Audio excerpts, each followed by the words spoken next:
7 value chain actors of rubber production in Ghana have dissociated themselves from the Association of Natural Rubber Actors of Ghana, ANRAG, accusing the group of persistent misleading and deceptive conduct. They say ANRAG falsely presents itself as a broad-based industry body but does not represent all stakeholders in the rubber value chain. They're therefore advising governments to tread cautiously in dealing with the group. The following report has more. Among the groups distancing themselves from the Association of Natural Rubber Actors of Ghana, ANRAG, are the Rubber Farmers Association of Ghana, the Western Rubber Farmers Association, the Rubber Cap Lumps Traders and Aggregators Association, the Rubber Nursery Operators Association of Ghana, the Ghana Tree Crop Exporters Association, and the Ghana Tree Crops Freight Forwarders Association. Patrick Awotwe is an executive member of the Rubber Farmers Association of Ghana, RUFAG. This action has become necessary due to the persistent misleading, mischievous and deceptive conduct of ANRAG, which continues to undermine the collective interest of genuine stakeholders in the natural rubber industry. Contrary to its claims, ANRAG does not represent all natural rubber actors in Ghana. The association is purely run and managed by rubber processors, dryers, and consistently promotes policies and positions that serve the interests of the single or limited group of processors, dryers, to the clear disadvantage of other actors, being farmers, traders, aggregators, nursery operators, exporters, and others across the value chain.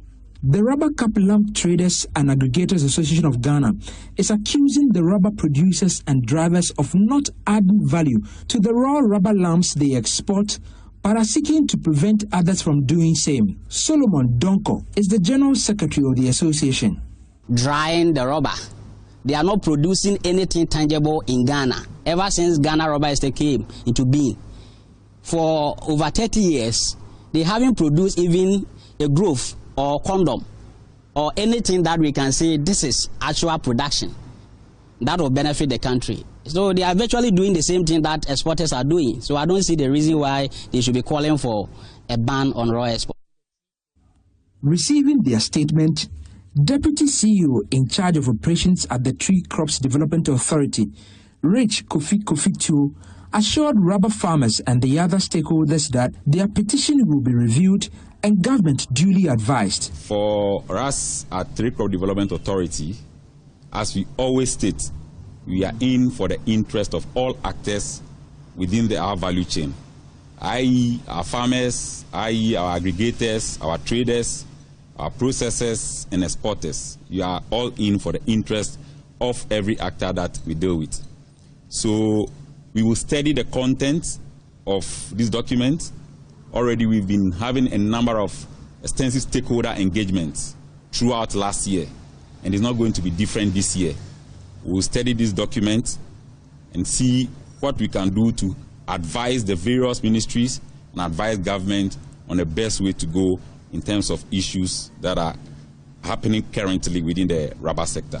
The associations have warned that failure to involve all stakeholders in decision-making could undermine the livelihoods of millions of Ghanaians who depend on the rubber industry, and are calling for immediate action to ensure transparency, fairness, and broad participation in decision-making. For Joy News, Derek Nemaku's report read to you.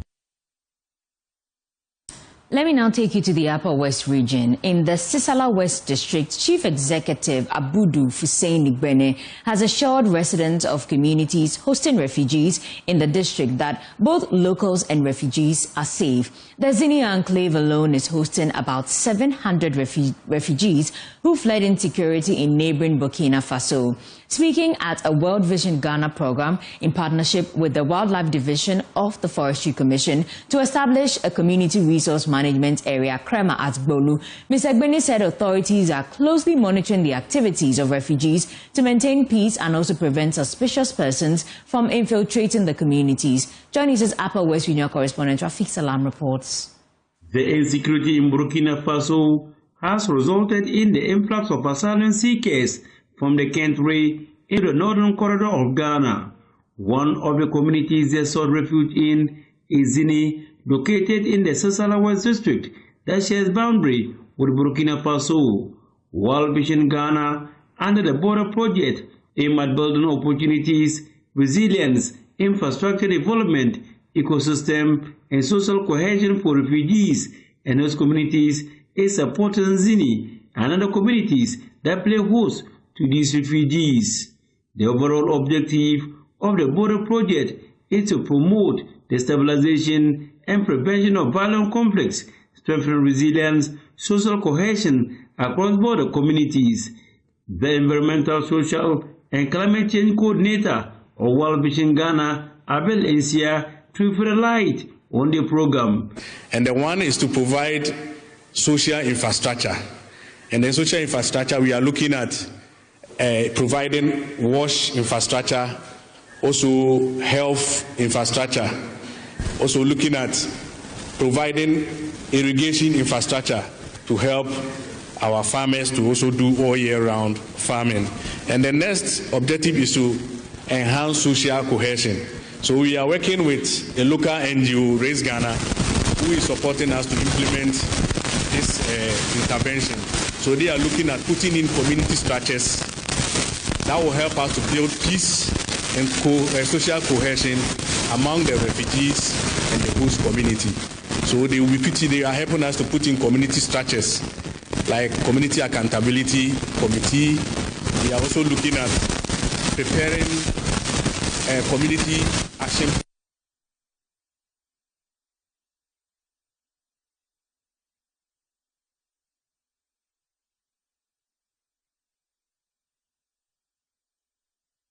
Sincerest apologies for the sound challenges. We'll rework that story and bring that to you again in our subsequent bulletins. But moving on, the Coalition of Unpaid Teachers says its members are currently reeling under serious financial hardship due to the government's failure to clear their salary arrears. According to the group, many teachers are struggling to pay rent, utility bills, and meet other basic living expenses. Speaking at a press conference in Accra, the lead convener of the coalition, Enoch Paul Ativo, said if the government fails to respond to their concerns by the end of January, the group will be forced to embark on nationwide demonstrations. Fatal Bayaga has more in the following report.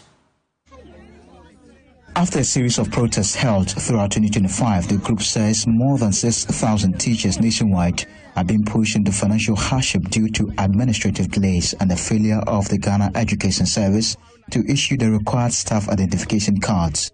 According to the coalition, many of its members have reported to post between 10 and 15 months, but have received payment for only 2 months of work. Enoch Paul Ativo is the lead convener of the coalition. We firmly call on the government of Ghana, the Ministry of Finance, the Ministry of Education, the Ghana Education Service to urgently address the following through this press briefing. 1. Payment of all outstanding salary arrears. All remaining staff identification numbers. 3.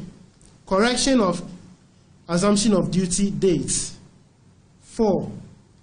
The rectification of errors in ranks, points, and management units.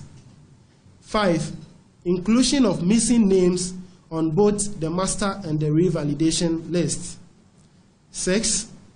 Validation of teachers who have staff identification numbers but remain unvalidated. And finally, payment of arrears to validated teachers whose outstanding salaries have not been captured. He noted that the salary arrears are critical to their survival, as many members are currently grappling with severe financial difficulties. We urgently need our outstanding salaries to settle accumulated debts, pay our rent, cover healthcare expenses, and meet our basic living needs amid the mounting responsibilities we face. Failure to do so will leave us with no other alternative but to lawfully take to the streets to demonstrate and demand the justice we rightly deserve. He further warned that legal action will be taken against the Ghana Education Service in accordance with labor laws if the arrears are not cleared by the end of January. The legal action aspect that we are considering is what we find in the labor laws of Ghana. Okay, I've forgotten the article. It's not at my disposal yet, but when you employ somebody, it's a contract, an agreement, and if you don't pay the person for a number of months, the person has the right to follow the legal procedures to go to court for his or her issues to be addressed. The coalition is urging swift government intervention to prevent further hardship among affected teachers as concerns continue to grow over the delayed salary payments. For Joy News, Fatah Obayaga, Accra. It's now time for business news. The Ahanta Pele Samuel Kojo will bring you that after this breather. Well, as a business update now, and tax consultant Francis Timoriboy has stated that the implementation of the new VAT reforms will largely boost Ghana's government revenue while improving compliance through digitization. Although some consumers say they are yet to fully benefit from the expected relief in price reductions, Mr. Timoriboy says the reforms will promote fairness, enhance administrative efficiency, and strengthen voluntary tax compliance in the medium to long term. He spoke to Joy Business. Yes, immediately we will certainly see a very big hit to government revenue. I think the government estimated about 6 billion cedis. But the counter is that we're expecting a rise in compliance. One of the challenges that we've experienced with our VAT system was the cascading effect, and therefore it hindered compliance. So now that we are now having a straight and a simplified VAT system, compliance is expected to rise, and when that rise, we'll end up widening the base for consumption tax, and therefore in the medium term, government should be able to balance off the revenue that they are losing for 2026 with the enhanced compliance. And I believe that is the best to go, because since 2018 we saw a very decreasing effect of our VAT revenue, and with this in the medium term, I believe that revenue will balance off and compliance will pick up. The challenge is that if we are unable to roll it out and force it properly for compliance to take effect, then that is where we're going to have a big challenge. Then we would have thrown money away. Well, the Bank of Ghana has indicated that it will not hesitate to sanction licensed firms in the remittance space for non-compliance of market obligations. More in the following report. According to the Bank of Ghana, it will not hesitate to extend the necessary fines to any firm in the remittance business, as well as international money transfer operators for non-compliance of market regulations. Also, the central bank notes that if during their investigations it is established that international money transfer organizations submitted false information to secure permit, that institution's license will be withdrawn. These directives were captured in a new set of guidelines for the registration of firms that want to do business in the remittance space. The central bank argues that these new set of guidelines is aimed at promoting what it describes as securing an enabling environment for the remittance service. It went ahead to state that they will also, in line with international rules and regulations, check money laundering.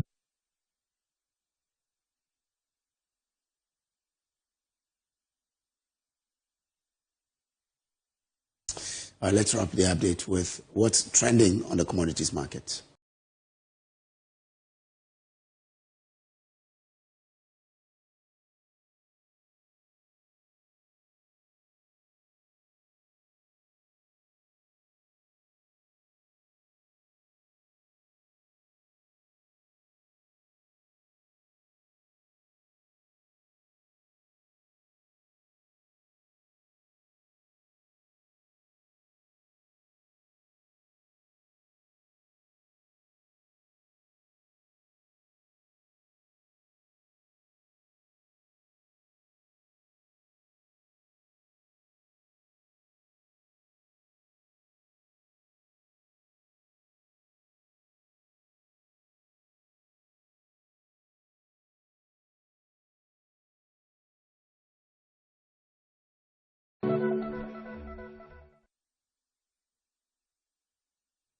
And that's all in business updates. Back to you, Puma.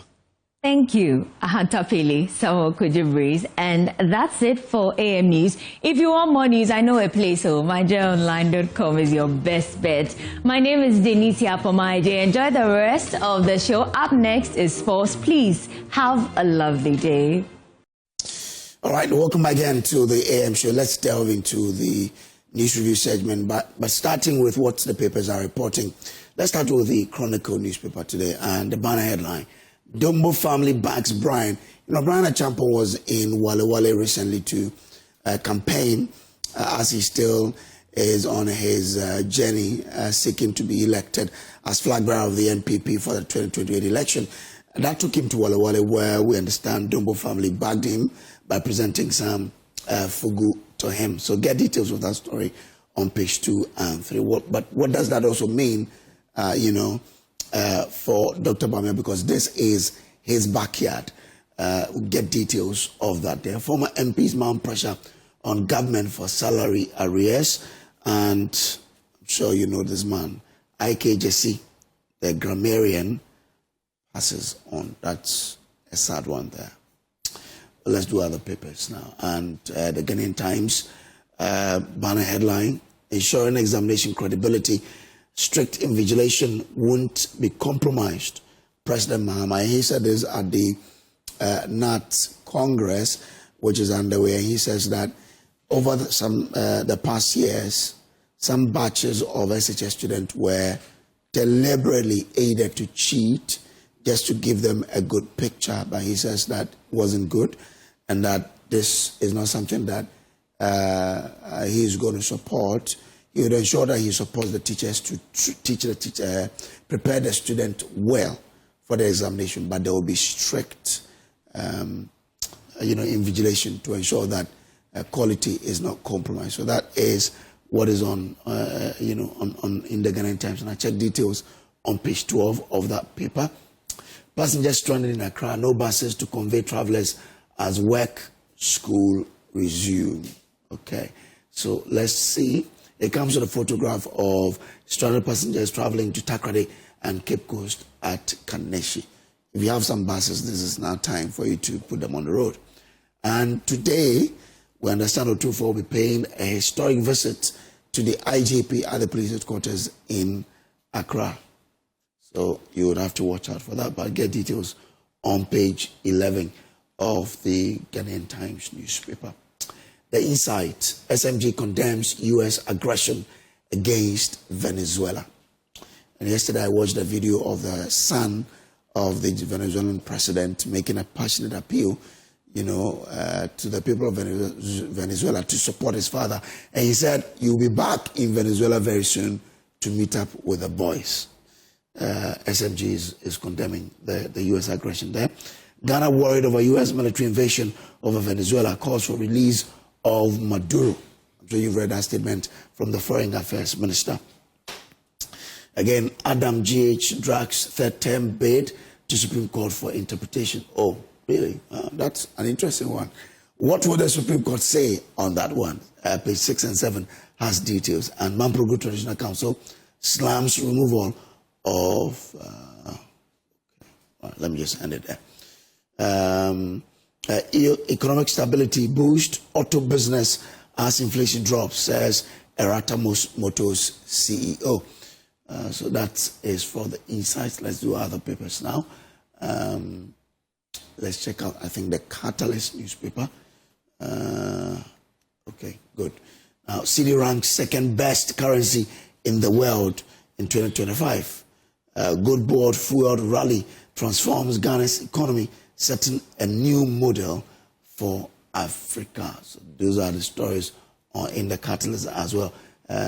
Get a Catalyst and get details of those stories. Well, that's it there. Daily Guide. Top clergy endorse Ken Ejapon. And that's when I think he attended the 31st church service of, I've forgotten this Reverend Minister, but when I said that top clergy endorses Ken Ejapon, it's on page 3 of the Daily Guide newspaper.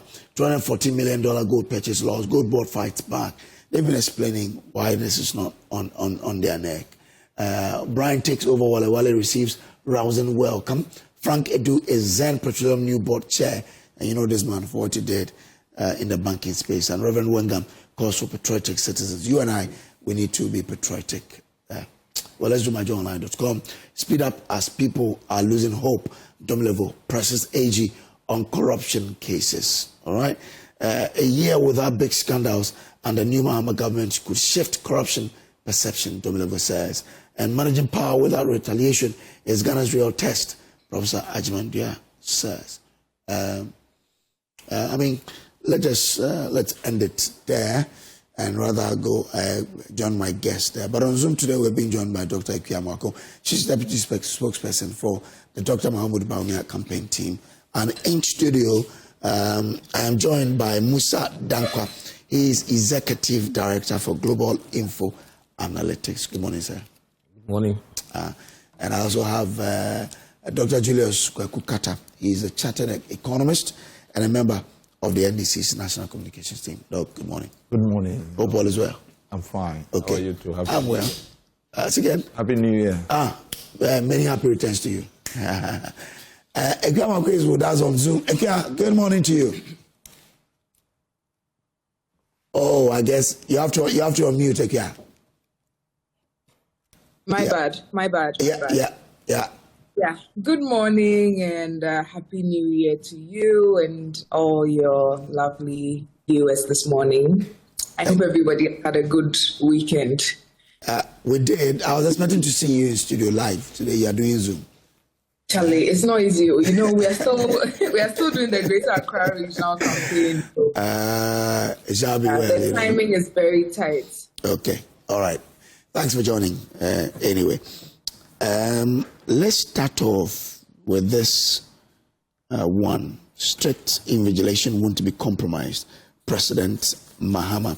And he seeks to draw in the fact that in the past, some students were allowed to cheat just for them to look good. He says, the story says, he noted that cheating in examination at senior high school level, particularly over some years now, was deliberate to, quote and unquote, embellish the performance of certain batches of graduates to make some people look good.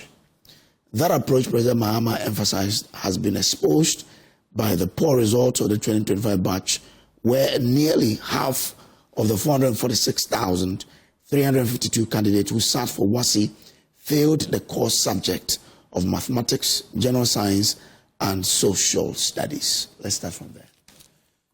Mr. Dangwa. You know, we've had issues of exam malpractice for many years, but I don't think it's been this profound until recent times. I remember when we were in school together, Paul, you will not even, you will not get it. But it became so open secret that people are buying a poll in recent times and writing exams and passing because of that.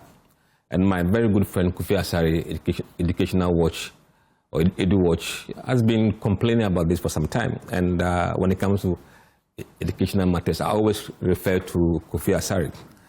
Look, we've gotten to a point where people or students were prepared just to pass exams and not to learn things. You know, and that's why when they come out of school, they can think outside the box, but they were just prepared to pass the exams. They were given the guidelines as to what questions will come, these are the kind of questions that will come, and this is how you should write your response, and we were passing out of, from that.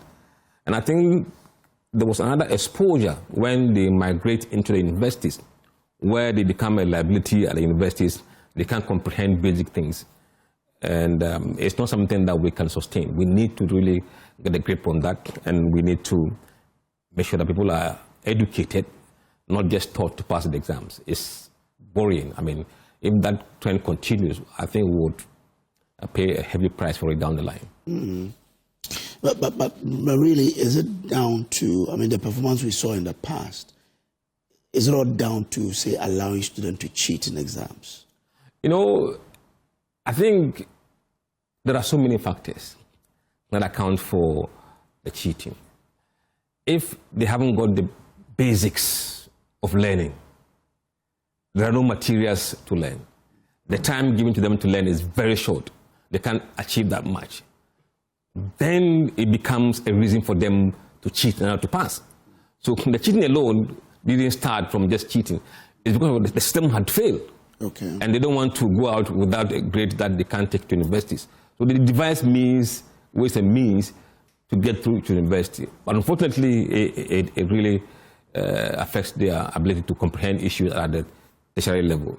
So hopefully, we're not just going to stop the cheating, but make resources available at the schools so teachers can have what they need to teach. The textbooks should be there. The time that the students must have with teachers should be enough engagement. And above all, I think conducive atmosphere in the schools are important to ensure that people pass well. But okay, you are a lecturer. I mean, when it comes to the school environment, and Musa Danko says that preparing the student itself, a lot of them were just prepared to do it, to pass exams. But how do we correct that, and how did we get there? First of all, thank you very much. I would like to take the opportunity and the platform to greet all the NDC fraternity, especially the NEC, the executives of the party, as well as the frat bearer of the NDC, John Dramani Mahama. I would applaud him for coming out boldly to make this statement. I always say that I'm coming from a background of an educationist, and I believe that those who know me very well knows that my brothers and sisters are all professors, educationists, and all that. And Kofi Asare, he knows. What happened is that the education doesn't come from only in the schools. The education begins at home. The kind of teaching that your parents and your relatives give you entails on what you are going to achieve in formal education as well. And the first thing that I learned is humility. The second thing that I learned from home is discipline. I don't remember the day where my parents had the opportunity to back me when I'm doing the wrong thing. They always have to put you on your toes. That also translates to public encounters. And the core of it is the discipline.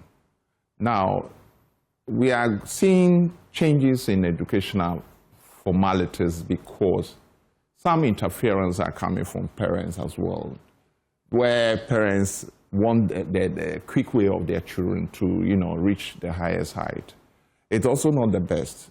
Within the education, there are times for every stage. If we don't observe those times that are needed for us to go through the processes of learning, and the curve goes up and come down. Because definitely the learning curve says that the rich and the poor can meet. We assume that because it's only the rich who have the opportunity to go to school, and Lentio curve describes that. I would say that, to be honest with you, we need to institutionalize discipline in our schools. We need to provide logistics for the schools.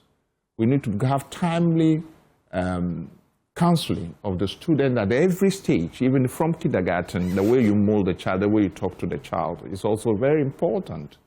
And that translates into not doing this kind of examination teaching. I remember very well that one time at the mission school in St. Mary's Seminary Secondary School, while I was in Form 4, I got out silence hour where we do private reading. Got out and then speak outside. The priest was coming and saw me and he said, "No, you come at this time, stand up from your decks." He gave me 6 lectures, straight away. And that made me not to disobey the silence hour from that time till I finished the school. So it's clear that if you don't have discipline, you can't make it. And I made it at the end of the day when I went to Form 5 O-level. So I'm pleading that parents should have patience. Sometimes the teachers are trained to handle the students to pass their exams. And I want to remind the student that even if you quickly pass your exams and you get to the world of thinking, where the real practical things happen, where you have to reason and find solution to problems, you'll be found wanting. So take your time, read your books, be studious enough to be able to pass through the examinations. And the examinations are not meant to fail you. They are meant to strengthen you, the capacity of you thinking, the logic behind the exams. You need to know the tricks. So buying papers, examination questions, and giving it to the child to pass the exam, you spoil the child completely. He goes into public domain, handle public office, he'll still do the same thing. And that will see so many corruptions happening at the end of the day. The end of the result is that corruption becomes the canker we are having because people want quick ways. And the quick ways are not quick ways. They are dangerous ways. It's a poisonous way destroying humanity at the level of capital development, human capital development. And that is what I see. Yeah. Let me bring in Dr. Kiamako here. Doc, this is a session by the president. What do you make of it? I'll come to that. But before, when you were going through the headlines, I saw a headline on Chronicle saying Dombo's back buying a champon when it happened in Wale Wale. Yeah. I'm reluctantly informed by the family that nothing like that has happened. The Dombo family is from Jirapa Brewery in Upper West. So I don't know how somebody in Wale Wale is supposedly endorsing Brian. So I'm pretty sure the family will release an official statement. Okay. All right. Yeah. So yeah, journalists, let's just be more circumspect with what we do. But I'm sure the family would handle that from their end. Anyway, to this issue of education, I have always been of the position that we should reduce the amount of politicking we do, especially when it comes to education, health, critical things for nation building. Because I was just sitting here while, listening to what the president said and what's going on. And I wanted to check the rate of failure in 2024. I'm seeing about like an average of 10.4%. Then I'm seeing the rate of, malpractice. Then the rate of malpractice from a simple Google search for 2025 is 9.75. So it's not been a significant reduction. So this all started because the NDC started a propaganda to try and dirty free SHS. That's the good outcomes that were coming out of free SHS was a result of some deliberate attempts by the government to institutionalize cheating. Can you imagine that a line like that was even sold to the people of Ghana? It was just completely irresponsible. So is the president and now the NDC trying to tell us that next year or a year after, when the results are a little better, it is because they also allow the students to cheat. Let's get about this pettiness. There's a reason to instill discipline in students, all of that, but it should be done away from this chaos of politics, where everything becomes a propaganda tool. Because again, let me just repeat that question again, and we can make the notes today. Next year or the year after, if the results increase, is the NDC going to tell us that now they've allowed the students to cheat? That's why they passed. Well, they probably will say that now the teaching and learning is effective. So you see the spin, because the MPP's president, His Excellency Nana Dankwa Akufo-Addo, has instituted free SHS that had helped a lot of patients and was affecting the political fortunes of the NDC. They had to find a way to make free SHS terrible. Let me even come to number 2. They haven't, even the NDC is not claiming that they've cancelled this double track or the transitional system they are doing. It's even in their budgets that they plan to be able to finish that somewhere in 2027 or the end of 2026. So what have they done in this 1 year to significantly improve, to change what they inherited to improve the outcomes? I don't know if you get where I'm coming from, to be able to make that assertion boldly. This is just a continuation of propaganda that they started in opposition, that now it's holding them by their own ankles. So we are going to wait for them and see how they are going to respond next year, the year after, or even in their last year in office, when by some means the students improve. The focus, especially for any government, is to create a very robust education system that is free and almost equitable to all. That was that's why we're very proud of the initiative that was started, because it sort of removed the cost barrier to secondary education and made it easy for everybody to sort of have access to that education. Even on the back of that, patriotic Ghanaians, almost experts, supposed experts in the field, found it right to nobody's saying don't criticize it, but there was almost a deliberate attempt to dirty that policy so much because it was seen as a flagship policy of the NPP. I'm hoping that we can go above such things and, like I always say, leave the excessive politicking out of education, health, things that we should all have reach some consensus on so that we can have some growth and development as a country. Because to me, this is really neither here nor there. But you don't agree with the assertion that there was so much examination malpractice during the period. I mean, teachers aiding students to write their exams, past questions being bought for students. Kojo, I don't think the time you went to secondary school was so far off. But I'm sure there were books of past questions books because I mean, when I was in school, I was an avid past questions reader. There are books of past questions from the time that I was SSC, and it was an essential kit to any person that was taking the WASI serious. So let's not sit here and pretend like providing past questions to students is a crime or constitutes some malpractice. Number two, from just a simple check this morning, there's numbers, the statistics for examination malpractice from 2024 to 2025 is not that remarkably different to sort of warrant the position that they are trying to push.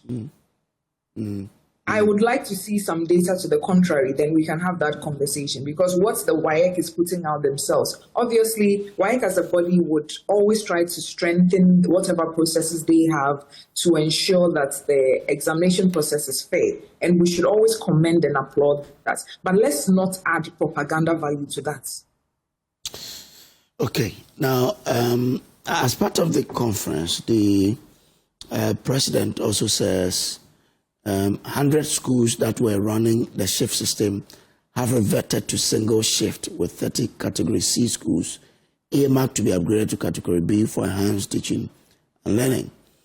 Moreover, on basic education, President Mahama said procurement was underway for 2 million steel door desks to permanently end the pitiful sight of children sitting on stones or lying on their bellies to read or write. He said 200 classroom blocks each for kindergarten, primary and junior high schools were also to be constructed this year to enhance accessibility. Quote, I pledge that we'll work with you, the teacher associations, to achieve these reforms, unquote. And he also talks about their salaries that will be increased and all of that. Okay, I'll come back to you, but let me start from Dr. Carter, because you're a teacher. I mean, you listen to the fact that all of these things are being done together with the promise that a single spine will be increased for teachers. Is there believability in this, looking at where we are as a country? The question again, is there believability? I mean, we are buying 2 million steel desks. He says procurement is underway. We'll construct 200 classroom blocks. Teachers' salaries will be increased and all of that. Well, you remember some 60,000 or so unpaid teachers yesterday also did a press conference calling on government to pay them, else they hit the street or they go on strike. I would say that the president, in his wisdom, has, John Dramani Mahama, has the authority to spell out and give out the problems that are hitting the country. One thing that we should know is that the president cannot come out just because he wants to make a political propaganda. I'm firm and I'm constructive that the decision that he has taken has been consulted in all stakeholders that are responsible to help him achieve this goal. That is why he made a statement.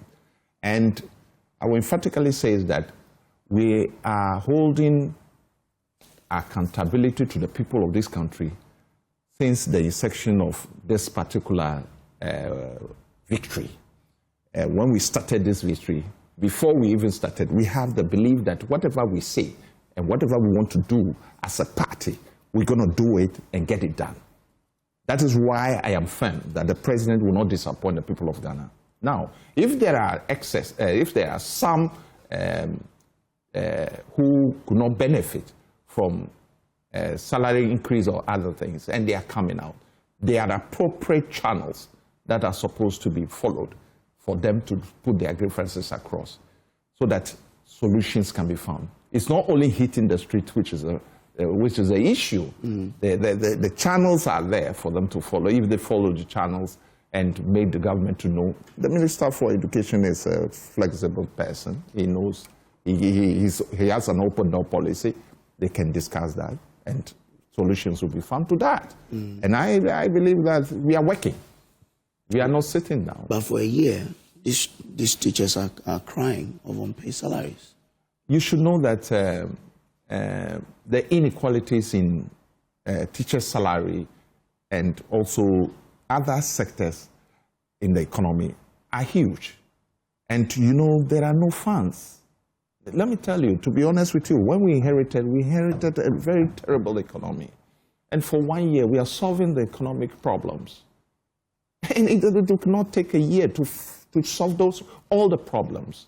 That's why the president is assuring at this forum, this big forum, that, look, I will do A, B, C, D for the interest of progress of education in this country.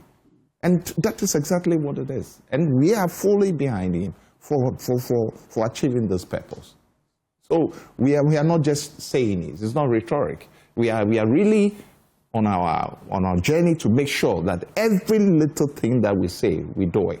And you can see from the records, for 1 year now, things that we have said economically we want to do. Inflation, we're going to do it. We did it. You understand? Tax, we did it. So basically, I just want to tell you that the president has the strong belief that he has a support base to be able to get these things done. Yeah. And we will put the necessary measures in place and discipline in place to make sure that it's done and done well for Ghanaians to be satisfied. Okay.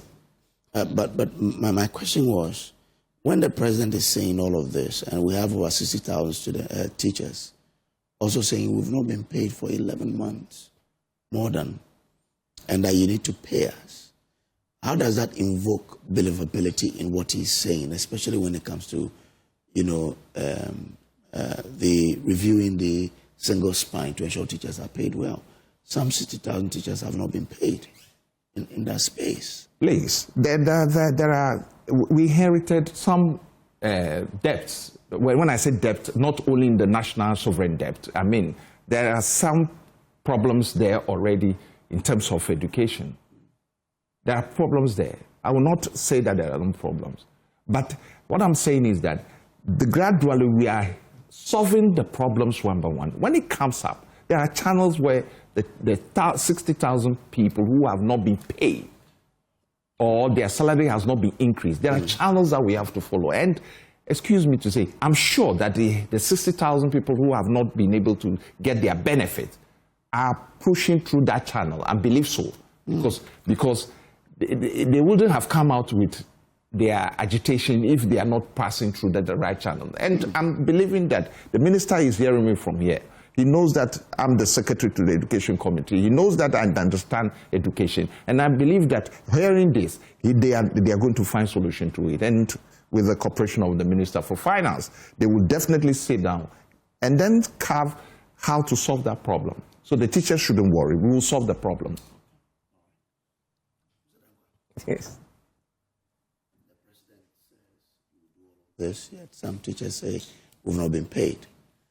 What should those teachers, how should they place what the president is saying, looking at their own real life context? Look, anybody who has not been paid is a very angry person. I remember those days when we were doing national service. You go for 3 months without pay. I mean, you are the most angriest person in the classroom. We've been through that. And I think this problem of people not being paid is systemic. One, it comes from issue of validation in most cases, and that is because of the penchant of the system to bloat payroll. So if you don't take precaution, you tend to end up paying ghost when you already start. Okay. But that's not an excuse. There should be a system that should be able to validate people within a short period of time. And that should enable the Ministry of Finance to make payment or to make good of that commitment. You cannot have people teaching for 11 months without pay and expect them to be happy in the classroom. That would affect performance for the students as well. So we shouldn't be thinking that, oh, the students will fail just because of lack of other things. Paying teacher salary is also very important. We shouldn't take eye from that. Yes, there are so many issues. As a president, you have so many issues to tackle. Issue of students without desks, issue of schools under tree. At the same time, you have people who have not been paid. Yeah. So you have to juggle so many factors. But then I believe that the Minister of Finance, if he's watching and listening, I think we shouldn't be hearing some of these things going forward. There must be a proper system that would enable validation to happen in a short period of time. People can get paid, because it's not good to be working with a salary. But I'm happy about the 2 million student dual desks that are being procured. At least if you've been to the rural areas like Ambas, you will. Yeah. I remember I was doing my national service in a village near Yendi. Okay. And the whole class sat on the floor. And that's years ago. That is years ago. And still, yes. Last year we were reporting stories. It is sad. Yeah. Really sad. 1994, my service in Yendi. Look, it was horrible. The classroom, there were 6 classroom blocks. 6 classrooms. And the division between the class were just line. So one big room. Yes. And the lines were drawn. So in the classroom. When the teacher is teaching you, yes, I moved from one class to the other. You just go around. We've seen it before, and I mean, it's sad now in this day and age. We're still talking about these issues. How many years since? And we have to really be serious, people. We have to really be serious. Okay, Doc, let me come to you for a thought on this, and then we can move on to talk about other matters. To this education matter, I think there's still a lot that the people of Ghana are expecting from the government, just by me looking at the things that they promised in their social contracts in their manifesto to the people of Ghana. Not only did they promise automatic posting for teachers, I don't see how they are going to be able to do that if those they've already employed, they are having trouble validating and paying them. They promised the 20% allowance for teachers who accept rural postings. The last time I checked, that also has not been fulfilled, and I don't see any real commitments to making sure that happens. But again, when it comes to matters of education, personally, I would try and veer off the propaganda track, unlike what we were fed, because I've also heard a few people. Sorry, can you hear me? Yeah. Clearly. I've also heard a few people, throw about. Okay, Doc's line. I'm sure we'll get her back, and then she can make her point. But if we, Doc will be, Doc's line will be rectified, and then we can get to that quickly. But we'll move away from that after her point and talk about polling now. Which is more vested in. Yes, exactly. So you take the lead and I follow. Oh, yes.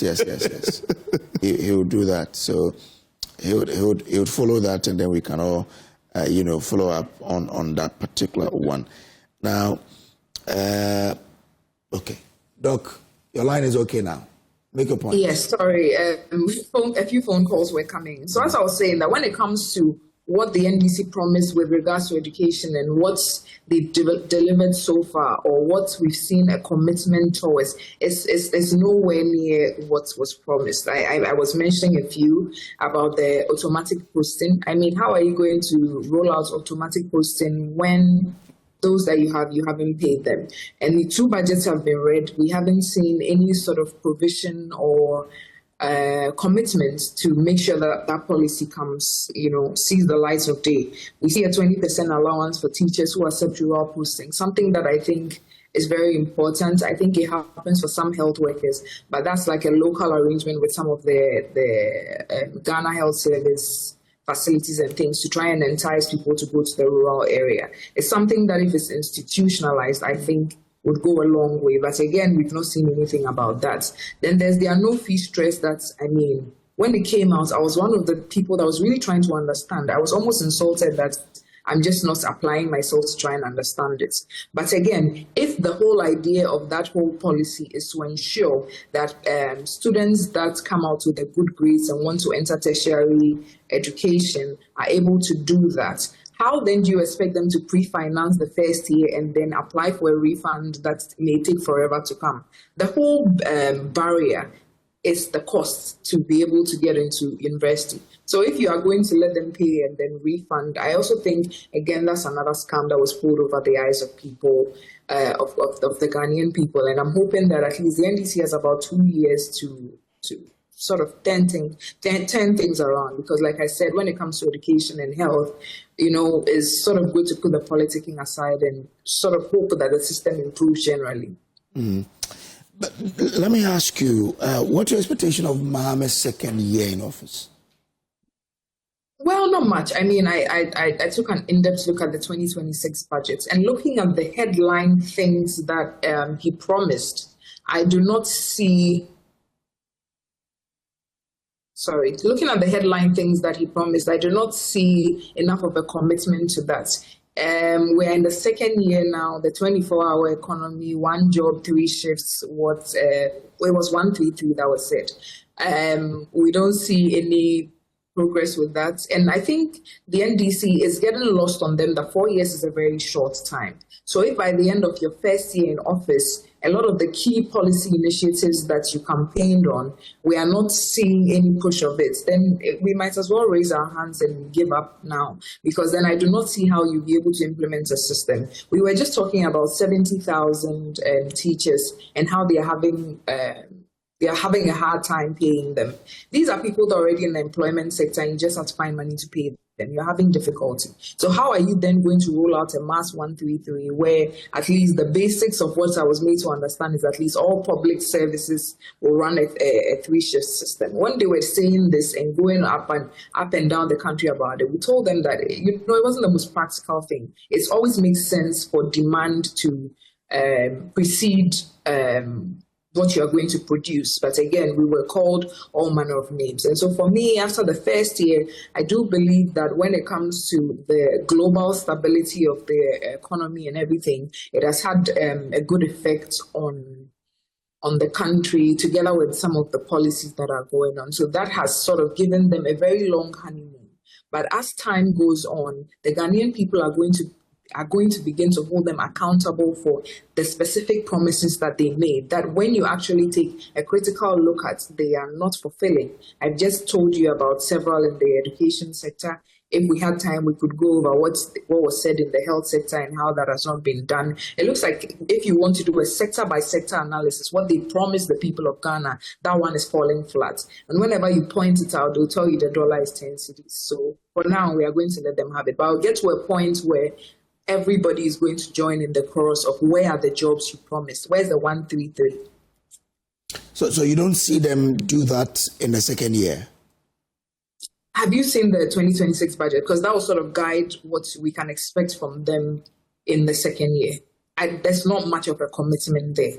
You said you were going to, I think there was even a part where they said they were going to enhance private security to, sort of complement the 24-hour economy. A year is gone. You've read your second budget. There's no provision in there for the security. And to me, that's a very crucial part of the whole program. So if that is not there in the 2026 budget, meaning we are not seeing it in 2026. There was something about electricity tariffs and time of use and all of that. Again, the 2026 budget has been read. I scrutinized it properly. I don't see anything there. So if in 2026 too, there are no plans to implement this time of use tariff for even the industries that already exist and may want to take advantage of this initiative. Again, it looks like 2026 is going to go and we are not going to see anything. So it's going to be like the scam of the one-time premium to me. Okay. You remember John Mahama in season 1, there was this issue of one-time premium that he was going to get the NHIA one-time premium. I think that started from Evans Atamels, right? Yes, that's what I'm saying. That was season 1, or the first term of His Excellency John Mahama, and it also never came to fruition. So I am hoping, I'm trying to be cautiously optimistic for them that this will not be another issue of the NHIA one-time premium with their flagship 24-hour economy policy, where they made so many songs. The songs were quite, interesting, though. Okay, all right. Mr. Danko, before I come to Doc, let me come to you. As an ordinary Ghanaian, what's your expectation of this government in the second year, for the second year? I would like to put the expectations of the voters out there, rather my personal expectation. Okay. When I expect them to create jobs. Okay. If you speak to voters today, economy is no longer a threat to them. Economy is no longer number one issue for them. It suggests that they are okay with the economy. The next issue is job creation. If you look at the last election, before the election, the three top issues that bother voters was the economy, number one, 2, jobs, and 3, education. It appears they are getting handle on the economy. Well, the economy is clearly in a better shape than we have seen it before.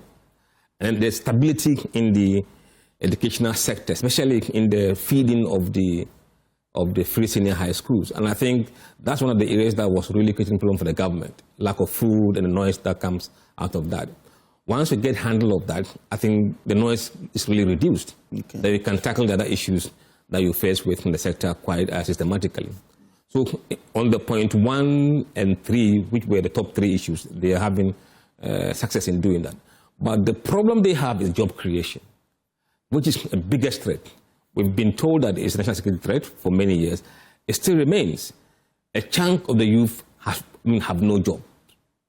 Whatever the government needs to take to create jobs, the environment that will create jobs, they have to.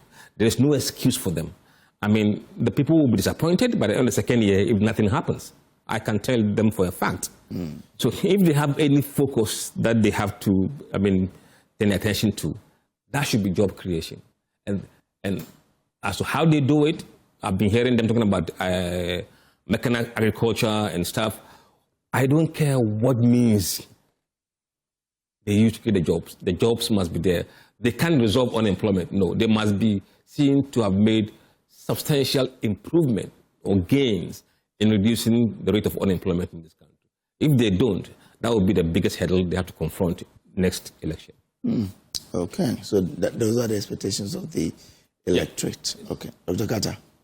Thank you very much. So when you look at when you do a self-introspection, what is the expectation of you, the party, of the government? Okay.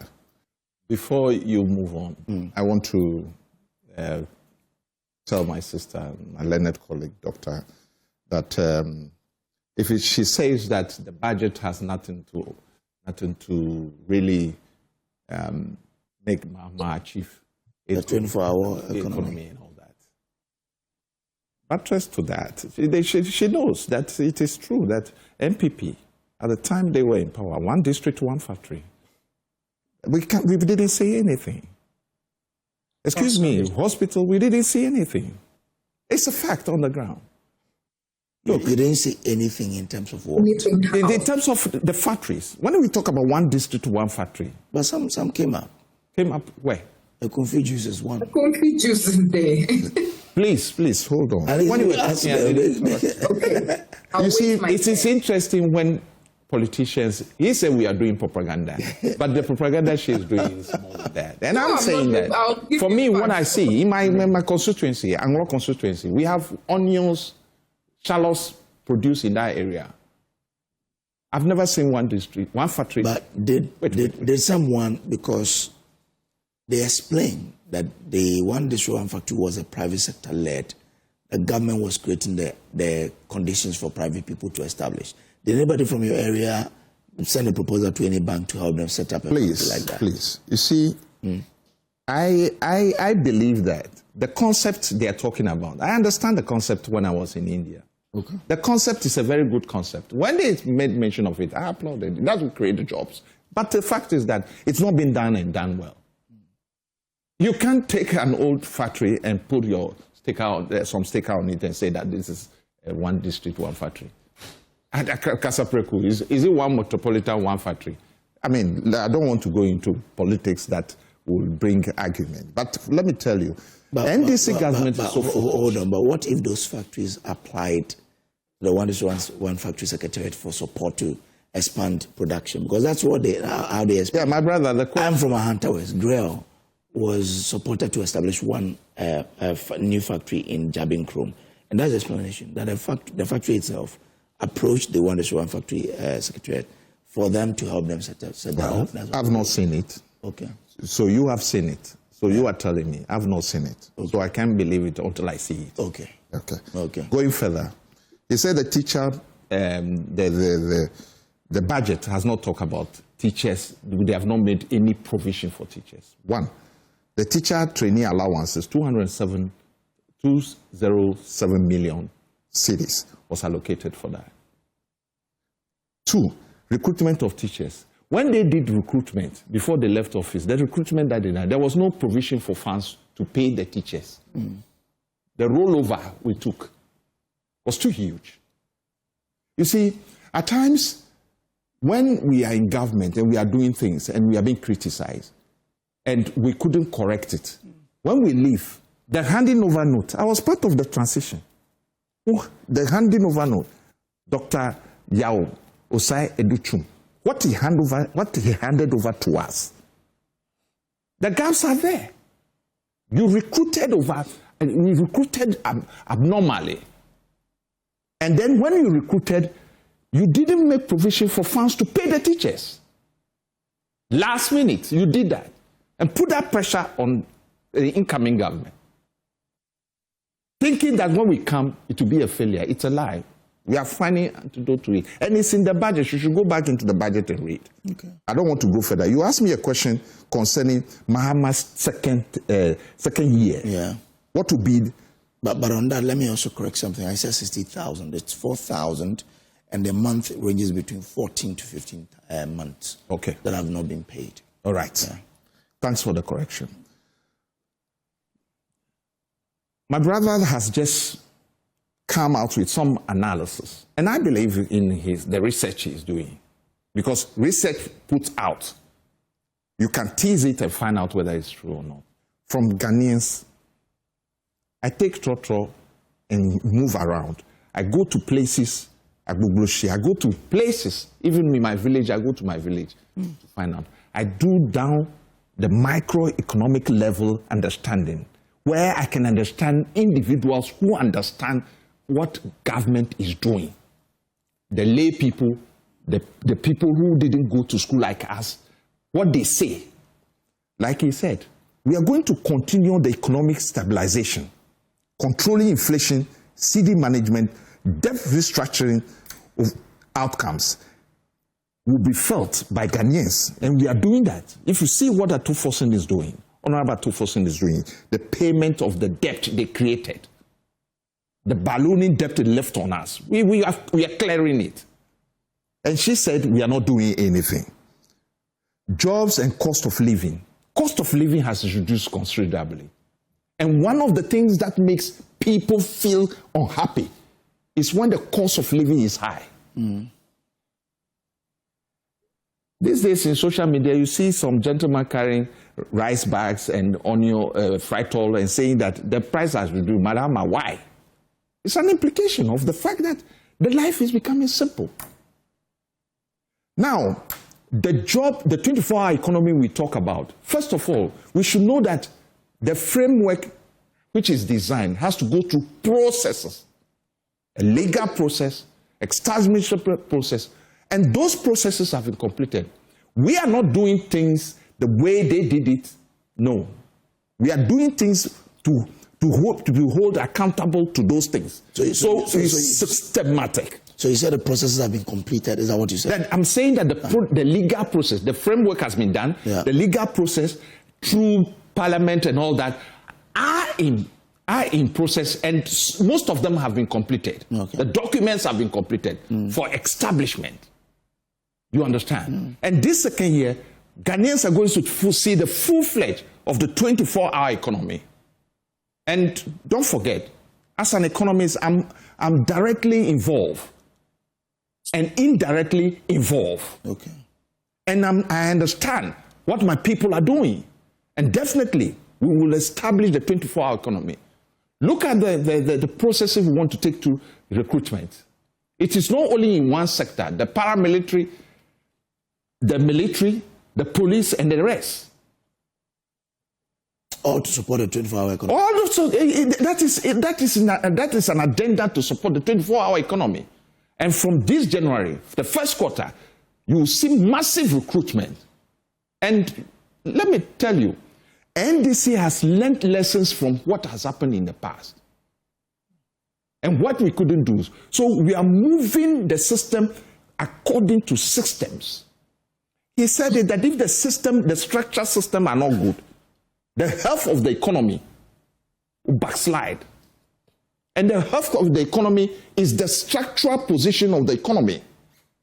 When we don't do things systematically, we will not be able to get good results and be accountable to the people of Ghana. So, believe me, we are on course. And we will deliver. And we have delivered so far. And Ghanaians are seeing the deliveries. That is why the cedi to dollar is also stable. We are not shaken at all. We are going to work hard and harder to make sure that the economy is really integrated in such a way that every sector of the economy that they have left the canker will solve it. They said we are incompetent, but so far, from the global analytics and other rating institutions, it is clear that we are moving, the graph is skewing positive. So in the second year, because you're an economist and you know what's happening, what will be the defining things about the government, about John Mahama's government in year 2? Define things, as in terms of productivity. Exactly. Or what can we mark this? Because in first year, we've seen that inflation is down. Yes. Exchange rate stabilized. Yeah. These are things you can really say that the first year brought. Second year, what will be the things that will define the second year of John Mahama's government? We are going to use what we call the production systems. Production in every sector. Where the production drive economy, infrastructure drive economy, backed by the infrastructure drive economy, the economy is going to sit on assets, tangible assets. And those tangible assets are things that boost make the country live in a balance, equilibrium. Then production is going to be massive. In agricultural sector, it's going to be massive.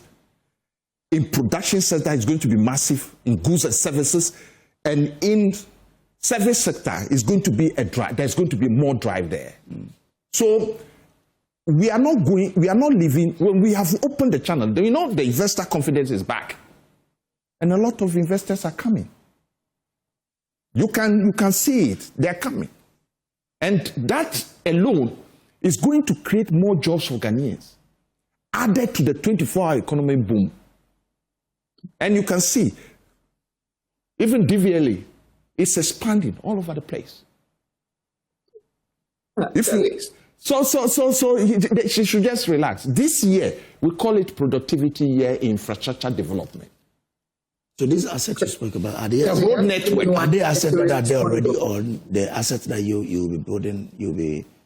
Building this year? I'm not saying Ghana has some assets already. You develop on them. We develop on them. Okay, all right. And I'm talking about not just developing, but we are going to do a tangible development of assets. Okay. And that is the infrastructure beef that the president is putting every time, hammering on. When the road sector is going, they promise road sector 1 year of road, but we have not seen tangible year of roads. When the big push issue came, they thought we are joking. I was in Ho with the president. The construction is going on day and night.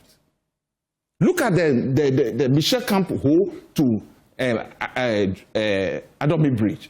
The process is going on. It's not like you are going to sit down. As he left the place, he is monitoring the project.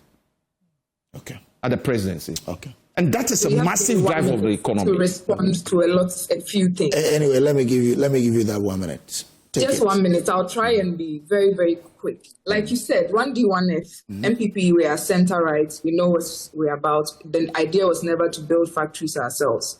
It was to create an enabling environment so that we could help factories through the projects. Even the foreign car automobile manufacturers that came to Ghana were under the 1D1F, Quincy, like you said, Go Farms, blah, blah, blah. So that's the excuse that the NDC used, that it's existing factories. If there's an existing factory and you create a framework for them to be able to expand, that is part of what the policy was about. Number two, when I said in the budget, you have not fulfilled your promises in the education sector, I was specific. So my senior learned friend, if you want to quote me, you have to be very specific. I said 20% allowance for rural areas. It is not there. You said you were going to provide teacher accommodation. It's not in the budget. Number three, you said you were going to do automatic posting. It is not there. So these are the three things that I spoke about. So if you want to quote me on that, and that was in the budget, you can show it to me or we can discuss it. On the economic issues, you are in government, is going well. So I usually don't even want to engage in that. But you and I know that even the Bank of Ghana as it is now, your national communications officer of the NDC himself was on Newsfile last week and was laying out a lot of the pillars of your economic success and linked it to the domestic gold purchase program. I don't want to go into the details of that, but I just a little free advice to the NDC. You are enjoying, it's still sort of a honeymoon for you. Some of these talking points you are using are not going to be effective going forward because you make other very tangible promises that people are going to hold you to, and the response to that cannot always be what it is that you are saying. And just to throw some things out there, yes, the dollar has come down. We are very happy and glad about that, and we are hoping that we continue to see that stability. But you also have to make sure that you are doing it in a way that actually affects cost of goods. I also you use a scenario, so I'm also going to use one that I think will be very relatable. Just last year, if you were traveling to Kumasi by road, I think the bus was about 100 cedis or so. Now it's 120. So again, how are you going to explain that? To be able to offset all of that, you would have to actually provide jobs. And again, to your 24-hour economy, I'm going to quote you. I'm keeping the video of what happened today because I'm going to wait at the end of the year and see what progress you've had. And my dear friend, Dr. Kata, I'll play your voice back to you. Because you said you were going to use private security. You play it positively. You will not play it negatively. So, yes. I'm really hoping that it will be played positively, but I'm not holding my breath because just like I said, I have studied your budget keenly and the things you promise in your policy documents are not even reflected there. So again, I am hoping that I'll play it positively so that it doesn't become, a banter, but I am very sure that it's not going to be so. Doc, grateful. Let me come in studio and bring in the poster. This work, you compared the MPP presidential hopefuls against top 4 in the NDC. What was the criteria? No, there's no criteria. For the NDC, we use the top 4 candidates. How did you arrive at that? So you have people who were scoring at least 10% of the popular vote. Okay. Were shortlisted as the top 4. And that shortlist would change over time because even of making the top 10% will drop you. So that's what we did. And for the NPP, the same thing. If you're not making top 10%, we're not going to take you as a head-to-head. That's the basis criteria for selecting. It's more objective. You can't argue about it. But is this new? No. Or this is not new? It's not new. We've done that since 2022. No, I mean the recent one that we've been... No, it's quite new. It's for the December. It's for December 2025? Yes. Not September 2025? No, December 2025. Okay. All right. So take us through. Let's see. Look, I'm glad you've given me this opportunity to look at those data.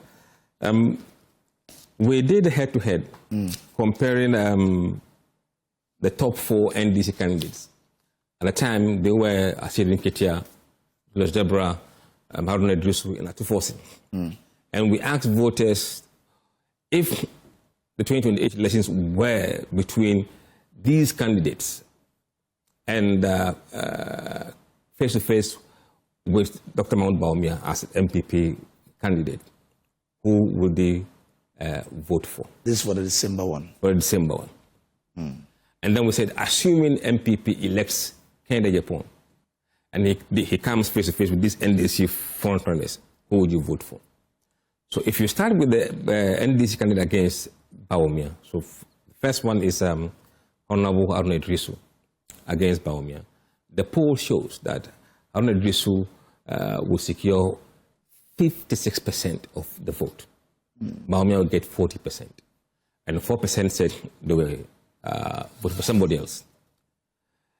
Then you say, what if it is Atuforsen that the NDC elects against Bawumia?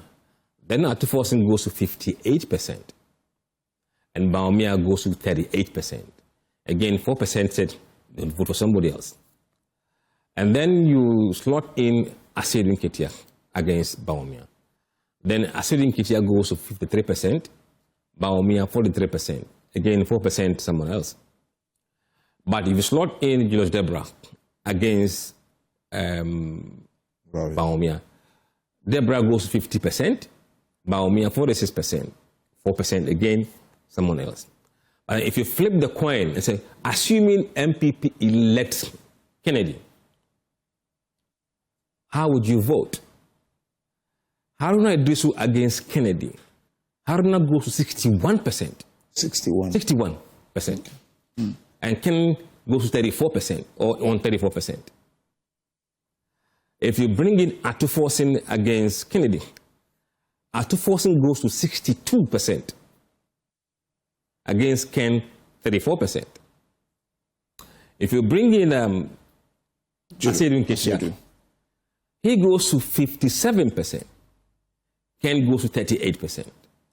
And then if you bring in Julius Deborah, he goes on 53%, and Ken 41%. So this is the scenario that we have run in the December polling that we just released.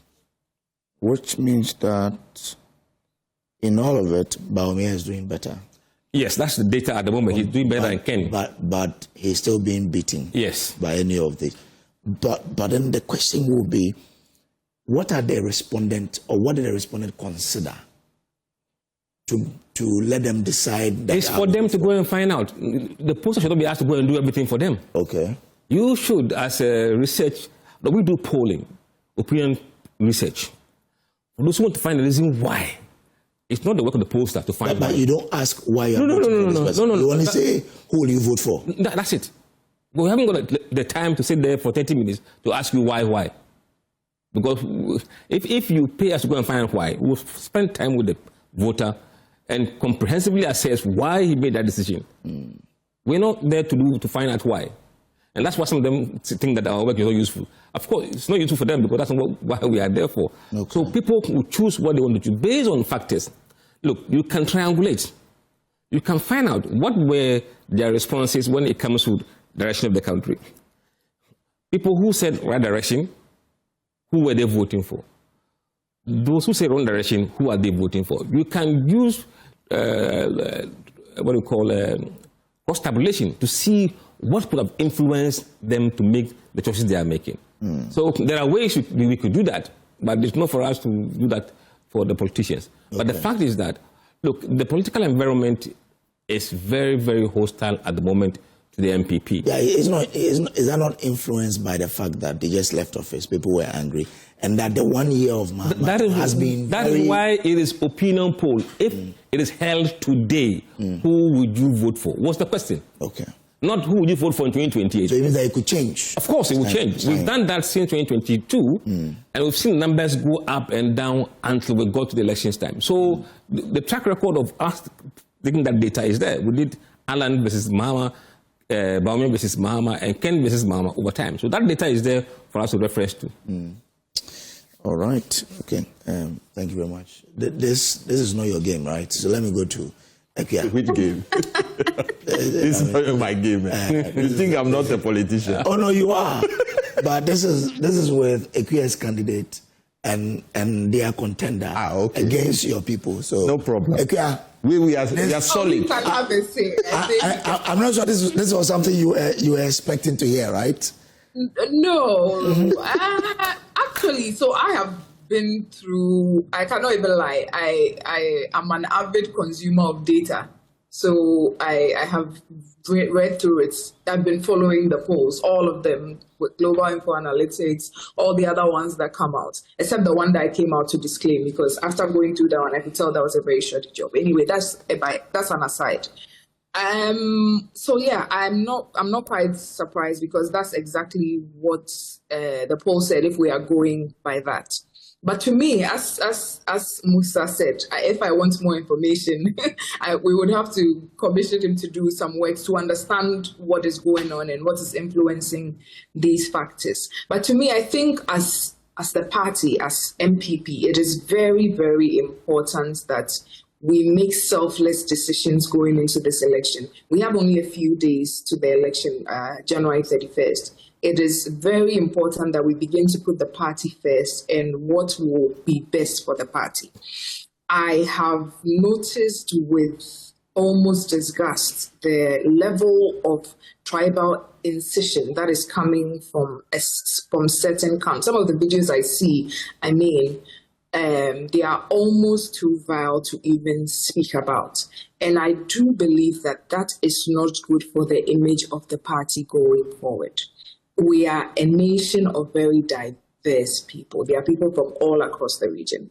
So if one candidate wants to run their campaign on an almost us versus them narrative, what are you going to do with the people that you are sort of preaching to exclude after you get the nod?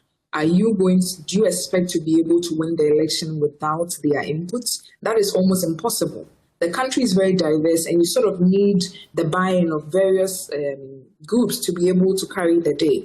So I do believe that the delegates of the MPP are watching everything keenly. And as I always say, I believe they are going to make the best decision come December 31st. I was speaking to one of your other colleagues on Joy recently, and I said that to any MPP member, just watching Newsfile and watching the National Communication Director of the NDC speak about a policy that somebody was able to institute as vice president, when we know that is not really characteristic of the position of vice president, by no fault of whoever holds that office. It's just the way things are structured. For somebody to be able to have something that was so useful to the country that the NDC propagandist in chief found a reason to continue it.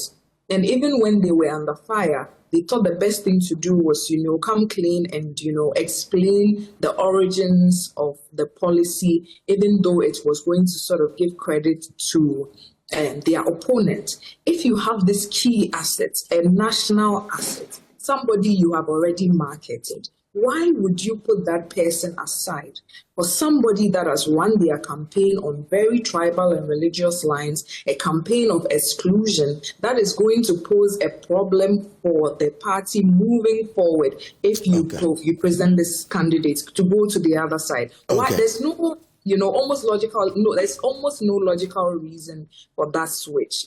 And so on that basis, I'm very, very confident that the delegates of the MPP will make the right choice. And as at that point, we can then, begin to put our affairs in order, our house in order, so that we can put up an effective competition come 2028. Because as has been said on your set, the polling is as of today, and we just lost an election. So we cannot expect that in less than a year, public sentiment massively switched our side. But it's quite clear that even for the people of Ghana who are not on our side, they would prefer His Excellency Dr. Mahmoud Bawumia over the other candidates. So I don't think there's any question left for MPP delegates. Okay, all right. Dr. K, I'm grateful. Dr. Carter, we don't have time. Let me leave you out of this. You still want to have a bite? Okay, let me give you 30 seconds. No, but it's challenging for MPP at this moment because of the defeat, and they need to restructure. You've been there before, eh? Yes. Let me tell you something. This win we have, we are not just in a honeymoon. We are working to improve and get to where Ghanaians want us to get to. We are a socialist party. We want Ghanaians to appreciate good governance. We want them to appreciate transparency, and we want them to appreciate accountability. Now, MPP, the advice I want to give you is that as it is now, we are going to have a tough play when we go into the general election. Okay. So they should do their homework well. Okay. I said it on so many platforms that the preparation they are doing, they should do it well. Okay. Because the game, grand finale, 2028, that one is not going to be a return match. It is going to be Sasela grand finale. All right. We're going to play it. And that grand finale, they are going to experience a different candidate on our ticket. Okay. But we're going to, you see, that is the reason why I'm saying the tangibility of the economy, it depends on the infrastructure and productivity of this country, leading to employment of the youth. Where they will go into election, you realize that the youth are just voting and voting and voting. So on that tangibility, and you have to deliver your 133 first. Of course, we will do it. On that tangibility, let me wrap up my show. But again, give me a second. Solemnly, I want to comrade Mahama Traore Nasser, who we lost. Please, may his soul rest in peace. Okay. And also George Nash, who is one of our communicators, who is sick. We are praying for God to heal him, let him be on his feet, so that the work we started, we can complete it. Thank you very much. All right, I'm grateful. And let me say good morning to you, my friend, Kwesi Nyantakyi. You are with the Takwa MTTD. You are watching us at this moment. So to all of you at the Takwa police station, good morning to you. How is the Golden City doing? And also my brother, Edmond Bright, in Agunan Kwanta. Today is your birthday, Eddie. Last year, party it was heavy. You say, Menti, Yamungram Wakraba Hone, near a Zerkamova Dalbayuno, na Ira Ijila, Eokizre, na Moro boy, Eorobo Sunokukra, the Blamwezi Wahonozo, Osahain, na Wardro, like wow, now I won't cry, Mobai. I would have be to you, Edmond Bright of Agunanga Dam Dem Dikan said why Kwambrosia na Kelefu Bedi na Nkwari ya ne Avrame na Mavobede de Mamadwazro. We'll take a break here. We'll be back with more. Please do stay. Member of the Ken a Japan campaign team, lawyer Kwesi Nyantakyi, to talk about Kennedy Japan and how his campaign is going. Good morning to you, sir. It's been a long time. Yes. Happy to see you. Yes. I'm also happy to be here. How's life after football? First of all, life started without football. Then life with football. Yeah. And so life after football is a phase in life. Okay. And you have to prepare yourself for that. But do you feel you could have been CAF president if you were still there? Yes, possible. Yeah. Very possible. I was at the time I exited CAF and the football setup. I was the first vice president of CAF. So the next most senior football official on the African continent. So it was just a matter of course that if the president was not there, I probably will be the most favored candidate to step into his shoes. And that was during Issa Hayatu's time? No. Hayatu left in 2016. So yours was whose time?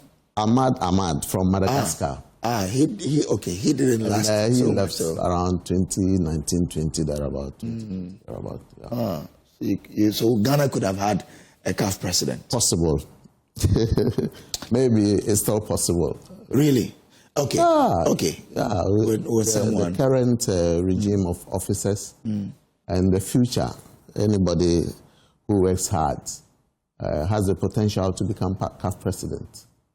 But do you think about it that I could have been and I'm hurt by the failure? No. I'm not hurt by anything like that. Okay. Life goes on. There are many opportunities in life for every individual. I just went into football management by chance.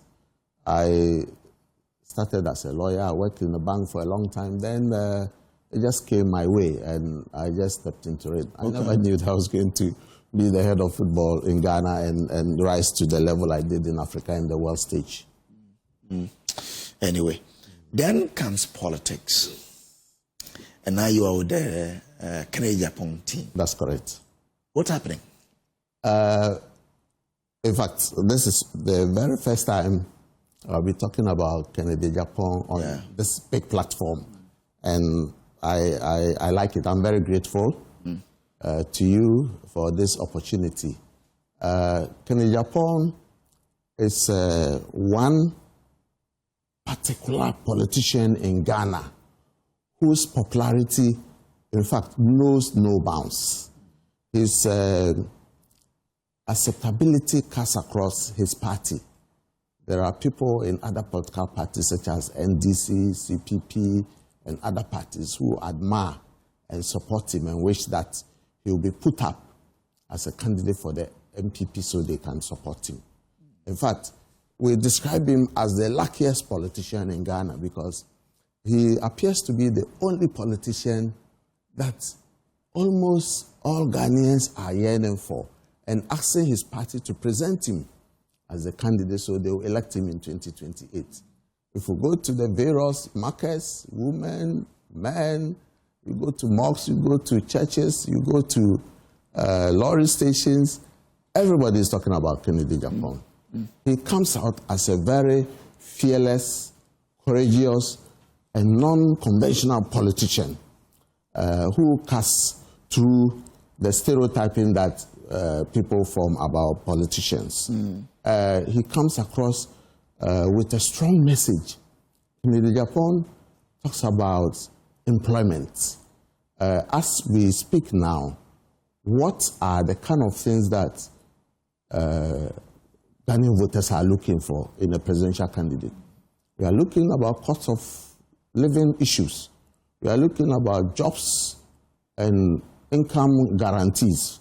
We are looking at messages on anti-corruption, and he seems to stand very tall on this. If we look at his acceptability, electability, and how people see him, he appears to be the front runner in this contest. And I am very hopeful that on Saturday, 31st of this month, the delegates of the MPP will elect him as the flag bearer of the party so that he leads the party into the 2028 election and stands a great chance of emerging victorious in the next general election in this country.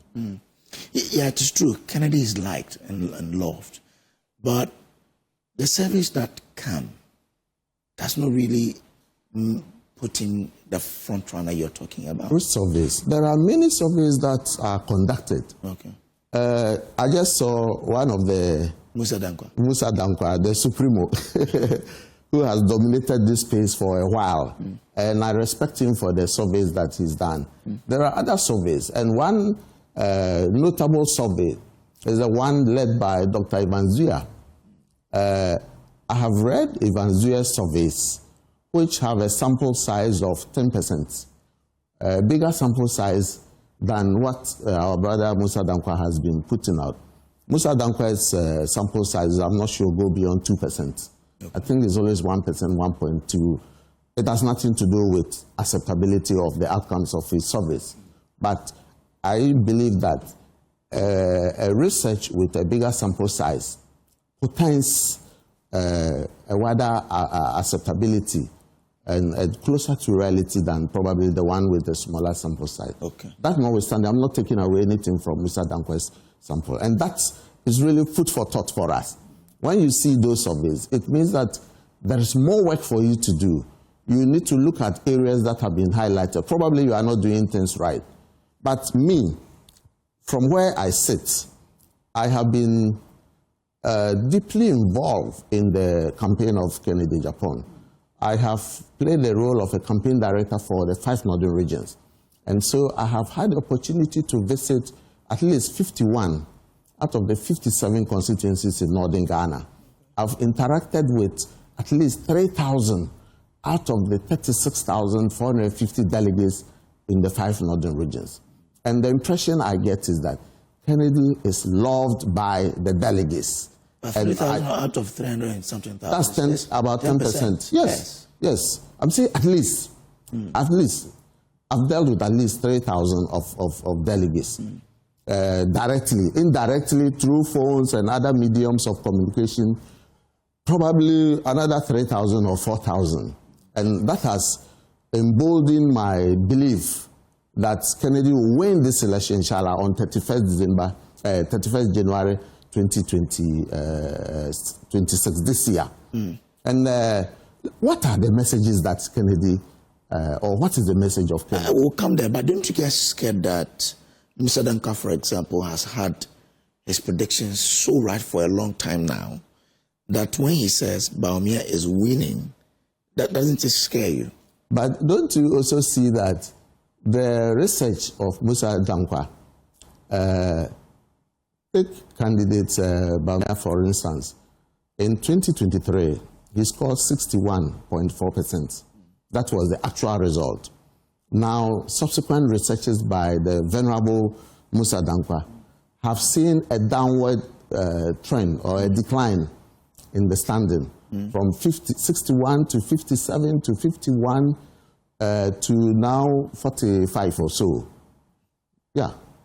Of delegates. You know, the researches that he's done, there are different researches. Some of them are on MPP delegates, some of them are on MPP supporters, some of them are on Ghanaian voters, and so forth and so on. I'm just concentrating my comments on the MPP delegates. Okay.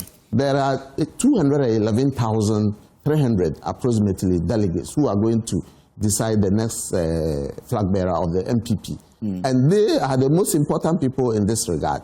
Okay. Every other person, your opinion may be persuasive, but it will not be binding on determining the outcome of this election. Okay. So I want to focus more on that. And I'm telling you that there is a slide, a decline in the performance. Vis-a-vis a rise in the performances of Honorable Kennedy Japong. The very last time I saw the... this one was done on 31st December 2025. Says, in its latest survey report, Global Info Analytics, which has been consistently tracking the MPP polls for some months now, reviewed that Dr. Bawumia has now taken a 73% lead among MPP delegates. Following at second place is Kennedy Japong with 19 and Dr. Brian Champon at 5%. Delegates? Yeah. I haven't seen that. Yeah. Is it delegates or supporters? Yeah, it's now taking a 73% lead among MPP delegates. And how many delegates did he interview? Did he indicate that? Let me go down there. Maybe I'll get how many. All right. Let's okay. Not go into. I'm not contesting that, but the point is that we are on the ground, and I respect him. Be that as it may. I believe that the real work is on the ground. Yes. I'm running from. Yeah. And what sets Kennedy apart from the rest? Is this message. Apart from the likability for him as a person, he comes out as a non-conventional politician, very courageous, truthful, and honest. When you interview ordinary people on the street, or penny person, he has empathy and sympathy for people. If we look at his social activities, he donates monies to support indigent people. He supports all kinds of people, and without even knowing them. And that means that he has empathy, he has love for people. But the message stands out clearly. In Ghana, as we speak now, the biggest challenge to the country is unemployment. Unemployment is the biggest challenge. And he's the only MPP presidential aspirant whose message hinges on unemployment. In Ghana, as we speak now, the youth between the ages of from 0 to 35% constitute about 73% of our population. And between 15 and 25 years, about 32% of them are unemployed. Between 15 and 35 years, 22% of them are unemployed. And every year, our universities and tertiary institutions produce over 100,000 graduates who are also unemployed. Out of that, less than 15% of them are employed within 1 year.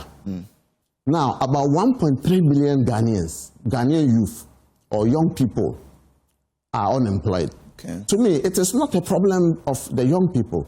This is a national security crisis for us to handle, because the attendant effect of unemployment, you can imagine what happens. A lot of people go into social vices, unintended things that will happen and affect the country. So the unemployment situation is very critical. And this is the man who has confronted unemployment headlong in his campaign. He says that when I come, I will create jobs for the youth. When he goes to Walawale, he is able to identify job opportunities there. He says, Walawale, there is a lot of watermelon there. There is a lot of potato cultivated there. He goes to, what's it called, Saboba, and says that Saboba people, you farm a lot of rice. When I come, I'll put up a rice milling factory for you. So you realize that a lot of these opportunities that he advocates, which are all anchored in the private sector, appear to be, I think, if not the only, but one of the brightest solutions to the challenges of unemployment in this country. And you say, somebody who has done it before, if we look at his track record, he has set up a lot of private enterprises in various sectors of the economy, including the media, including fishery, steel and manufacturing, and so forth and so on. And has provided gainful employment to people in excess of 7,000 in this country. So when he says he can do it, we know he has done it before and is capable of doing it again. So this opportunity to provide jobs, to me, is one major and bold initiative that addresses the concerns and the needs of the youth of this country. And besides that, besides jobs, he comes across as I said, a courageous and very honest person.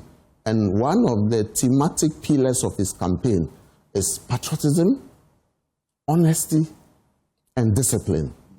These can be identified as the basis for most of the problems we have in this country. If we were disciplined, a lot of state institutions, a lot of private sector initiatives that failed in the past will not fail. They will really deliver according to their mandates. And I believe that such a person, when he's given the opportunity, will deliver and meet the expectations of Ghanaians. So you go out there, and then many Ghanaians are looking up to a non-conventional politician like him. We used to have those kind of people in the military regimes, or the days of the military regime. Some people even see him as a reincarnation of some of the principles of Mr. Rawlings during his revolutionary days in the 70s and 80s. And people are yearning for that kind of leadership, which can be found in Honorable Kennedy Yapong. I believe that his coming will open a new chapter in politics in Ghana and provide a lot of young people the opportunity to contribute to the development of our country. But the same Ghanaians you talk about, when researches are conducted, seem to prefer Bawumia. Why is that? That is the research findings of Musa Dankwa. I've just drawn your attention to numbers. Another research that Dr. Evanzia and his team did. Because their numbers are high. The sample size is bigger. But you remember Professor Sapon? Yeah, I do. And his research before the election. Yes. He interviewed, I think, over 99,000 people or so, predicted that result was going in favor of the MPP. But in the election, Musa Dankwa survey stood. No, I don't take anything away from Mr. Musa Dankwa and his researchers. But I'm telling you that on the ground, the situation may not accurately reflect exactly what this research seeks to portray because of what I have seen, what I have experienced, and what I have felt. I have traveled extensively and engaged delegates widely, and my view is that the most electable, the most formidable, credible, and less or risk minimizing candidate amongst the 5 is Honorable Kennedy Japan. Why is that so? Why is he a less risky option for the MPP? If we look at the five contestants, okay. I think that apart from him and probably Mr. Kwesi Nyantakyi, okay. The other 3 played active roles in the government of the MPP, leading to the defeat. So you can, people can conveniently rope them in and blame them one way or the other for the poor performance of the party in the last December election, the December 2024. But Kennedy Japan was also in the government. He was board chair for Ghana Gas. Board chairman, was he part of the executive? I don't know. I don't think that he was part of the executive. Okay. When the cabinet, was he part of the cabinet? The cabinet was made up of ministers who, together with the president and the vice president, who laid economic policy, political policy, social policy, and decided everything in this country. He was not part of it. Okay. He was not part of it. I mean, being a board chairman, he was not part of it. So the link between him and the failures or inadequacies of the previous regime are minimal or remotely indirect to me. And so he comes out as somebody who starts from a clean slate, comes as his own man with his policies that you can relate to. And not surprisingly, the Gen Zs, the youth, the disgruntled members of the MPP, and even people who are not members of the MPP relate or connect so well to Honorable Kennedy Japan. Okay. So I think that he stands tall and he enjoys a lot of advantages that will make him an electable candidate in 2028.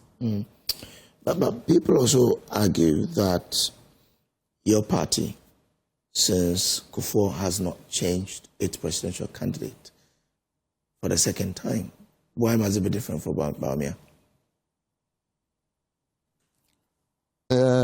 I think that it is not automatic that a presidential candidate will be repeated multiple times, maybe 2, 3, 4, 5 times. But it will be based on your performance. I believe that in 1992, when Professor Albert Adibuaye was elected, he was the most popular person at the time. Yeah. If you remember the famous speech he delivered in 98, breaking the culture of silence in Ghana, it made him very popular. In 1996, Kufuor emerged. Adibuaye was not given the second chance. Adibuaye, did he contest in that? Yes, he was a candidate. He lost. He contested in that? Yes. Prof contested and lost. Okay. Yes. Then in 2000 or 1998, Mr. Kufuor, after losing in the 1996 election, was given the second chance based on his performance in the last election, in the 96 election. Then His Excellency Akufo-Addo was given 3 chances. The first chance was in 2008, and he won the first round. You recall, he scored 49.7%. Yeah. But he was unable to cross the 50% mark. And so the result, the election went into a second round and even a third round, which the late Professor Mills of blessed memory won. So that showed that he did well, and people were encouraged to give him the second chance in 2012. In 2012, it ended in court, isn't it? Yeah, I did. And then when he was given the next chance, he won. Yeah.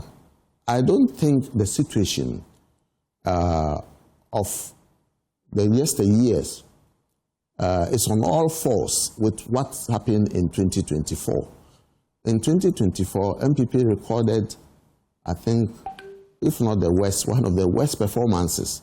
And that has given rise to serious concerns being raised in many quarters, including the camp of Honorable Kennedy Japan, that if a candidate performs so abysmally in this election, must you give him another chance? And so there is even an argument that, well, if Kufuor was given 2 opportunities, and before he became president, and Akufo-Addo was given 3, then with this performance, we may have to offer the 2024 candidate 4 chances before he can recover. And Mr. Kennedy Agyapong has said that if Mr. Mahama lost in 2016 by 1 million votes, and then in 2024, our candidate lost by 1.7 million votes. If Mahama used 8 years to win or to come back to power, find X. Then 1.7 million is equal to X. And so find X. Me, I haven't found X as I still sit here. Okay. X could be 4 years, X could be 8 years, X could be 60 years, X could be 32 years. And so it's worrying. Now you must be able to juxtapose this performance against the probable performances that other candidates can offer the party. You cite Kufuor's performance as the reason why he was given the second term, right? Yes. Kufuor got 39.7% in 1996. Yes. Jerry Rawlings got 57.37%. Yes. He was given another chance. Yes. Bawumia got 41.61%. Yes. Why not give him another chance? So if we look at the trend from 1996, the performances have been on an upward trend. In 2000, as recent as 2000, when Mr. Kufuor won, first round, he won, I don't remember exactly the percentage, but he won more than 46, 47%. Then in 2004, he contested and won. 2008, MPP didn't win, but the performance was 49%. Then in 2012, it was 47% or so. So to slip back into 41 is the issue of major concern to people. And if we look at Kufuor's performance in 1996 against a certain socio-economic milieu, military ruler, very popular military ruler, Jerry Rawlings. We had just come out of military rule, and Jerry Rawlings was very, very popular at the time. And so why don't we compare performances with recent ones and not very deep historical ones like the Kufuor era, which is about 20-something years or even 30 years ago. But his camp will issue it because if you talk about Kufuor being given another chance, and Kufuor got 30-something% in 1996, then the camp also used that as a basis to say, why not give him a chance? When from Kufuor, we have not changed presidential candidate. Yes, but Kufuor won after 2 terms. Akufo-Addo won after 3 terms. So the fear, genuine fear, is that this might take a longer time. Maybe 4 terms, and that will not be in the interest of the party. That's the concern. But you don't believe that Ghanaians naturally, after 8 years, they will let you go? That is the feeling. That's the feeling. We've seen it happen 2 or 3 times, but trends can also change. The same trend can change for Bawumia. Exactly. So they might be right. Our opinion also holds sway. And we stick to that. Okay. But I mean, apart from the jobs and him being someone that people feel that he can fight corruption, what else gives him advantage over the other candidate? For example, is it where he comes from? Is it what? Okay, let me make a small analysis here. This has nothing to do with tribalism or ethnicity. No, not tribe. No, yes, not tribe. No, not at all. Yes. But I believe that somehow election outcomes are determined by a majority of the people, as if they met somewhere and discussed the outcome, the election. It just comes like that. You see swing regions like Central Region voting and changing from election to election. Over the years, we have seen Rawlings, the first president under the Fourth Republic, 1992. He came from the voter region, isn't it? Yes, voter region. He came from the voter region. and he had 2 terms. Then John Kufuor came. Ashanti region. Ashanti region. He was given 2 terms. Then Professor Mills came. Central region. Central region. 1 term. 1 term. I mean, God called him. Yes, yes. Then John Mahama. John Mahama came from the north. I think it's the Savannah region? Yes. Okay. Yes. Yes. He came from the north, 2 terms.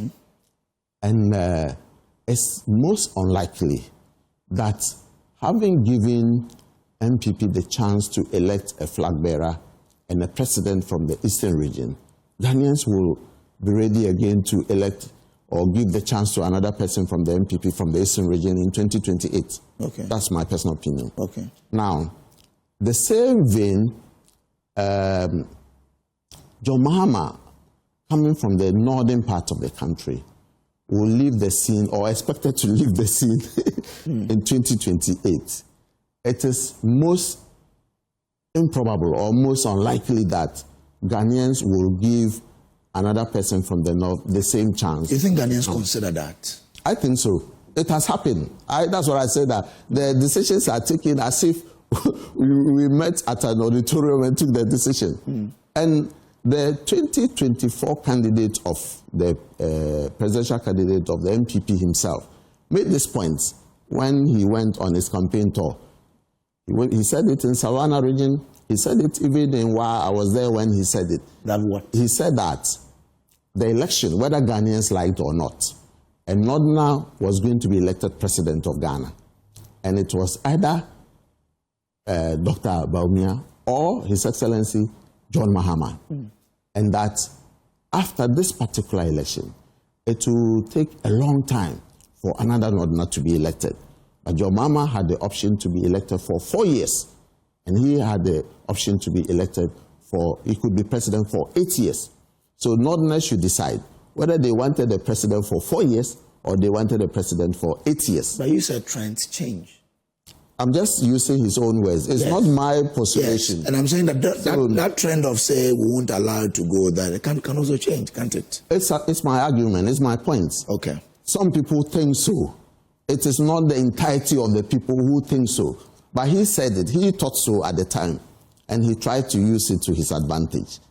And that is the point that I'm building on. That if, assuming that what he said is true, assuming without admitting that what he said is true, it means that in 2028, people who thought like him in 2024 and others will most unlikely want to bring him on board. And so Kennedy could be an option for the party to retain power. That's what I think. That when you look closely at the way we vote in this country,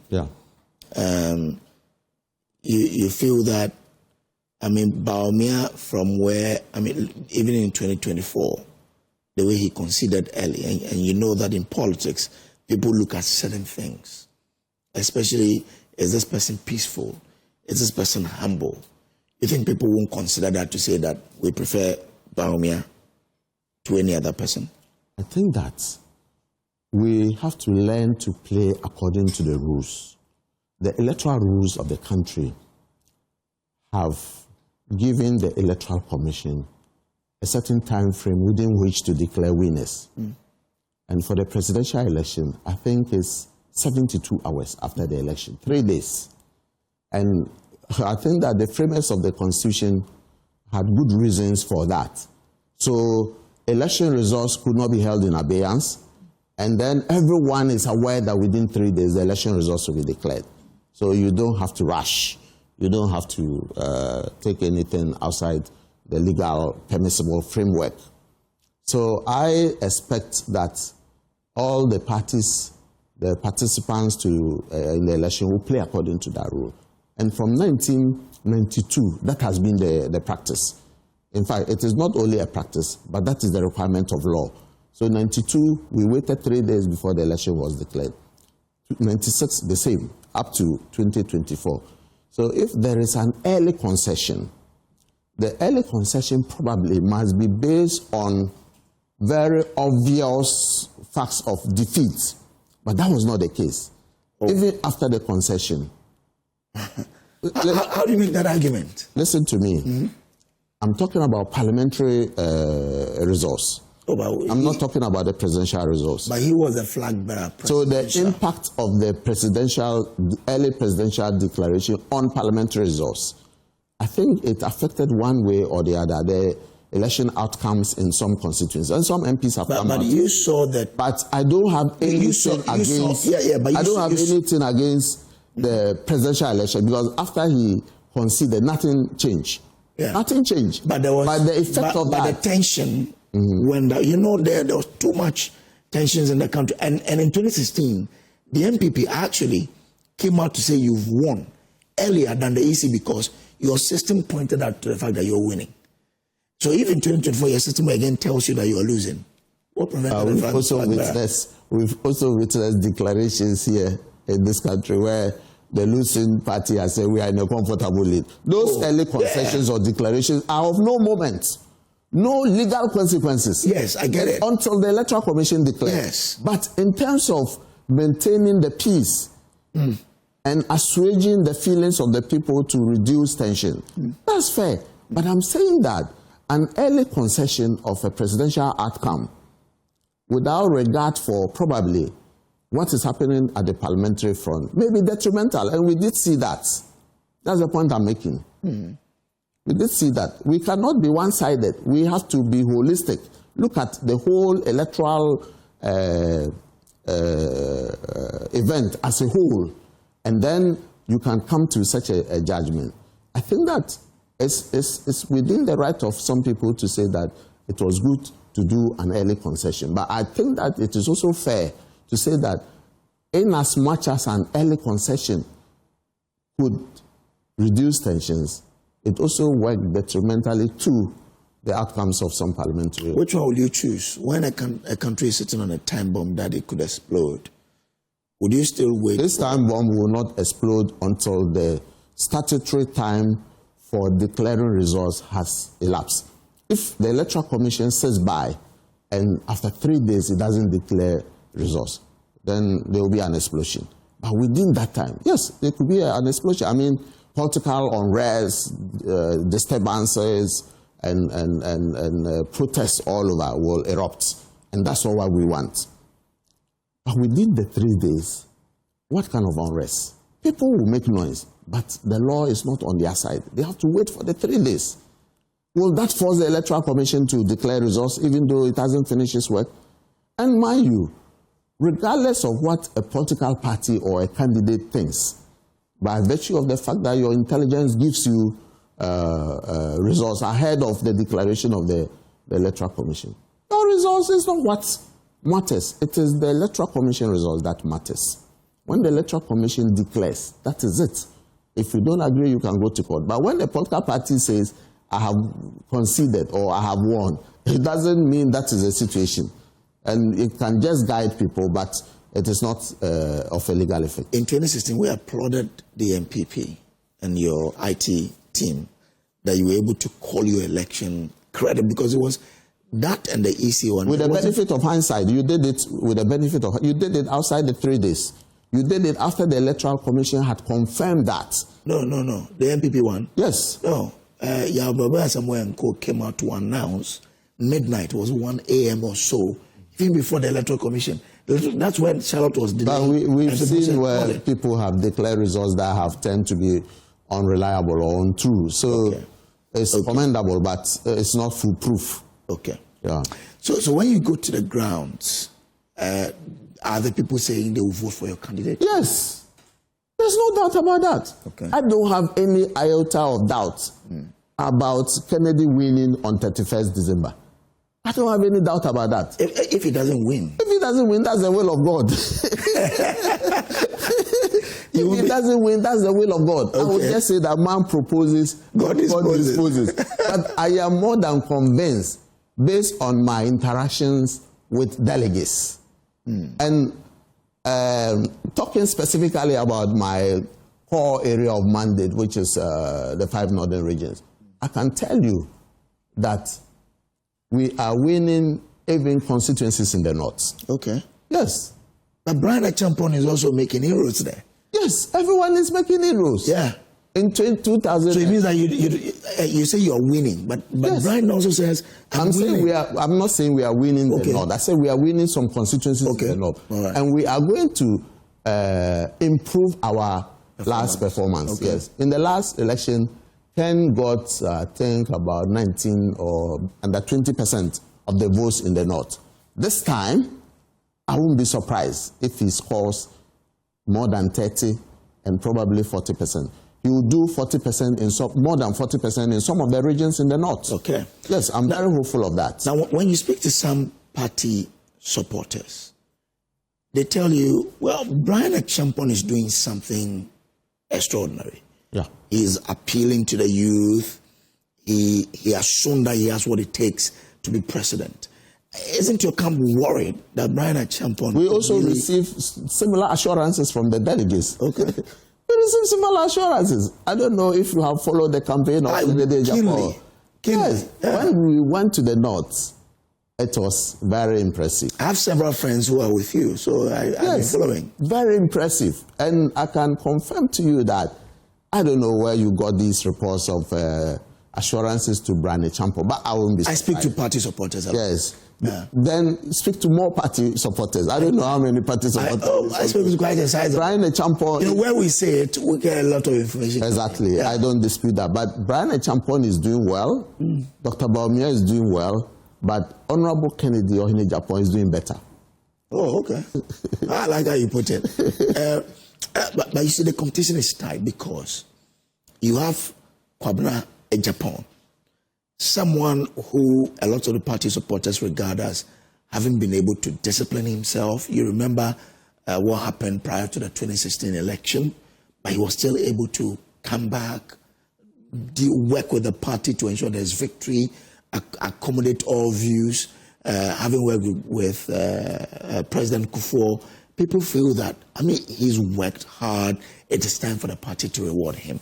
You feel they would disregard Kwabena Acheampong and vote for your candidate, Kennedy Acheampong?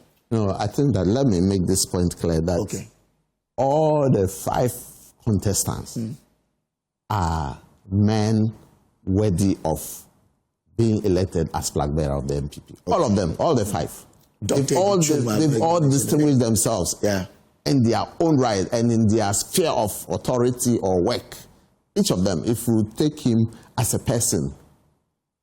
But you can't elect 5 people to be flag bearer. One. To elect one. One must be the flag bearer. So you do a balancing act. You look at the strengths. You do a SWOT analysis, the strengths and weaknesses of each and every one of them.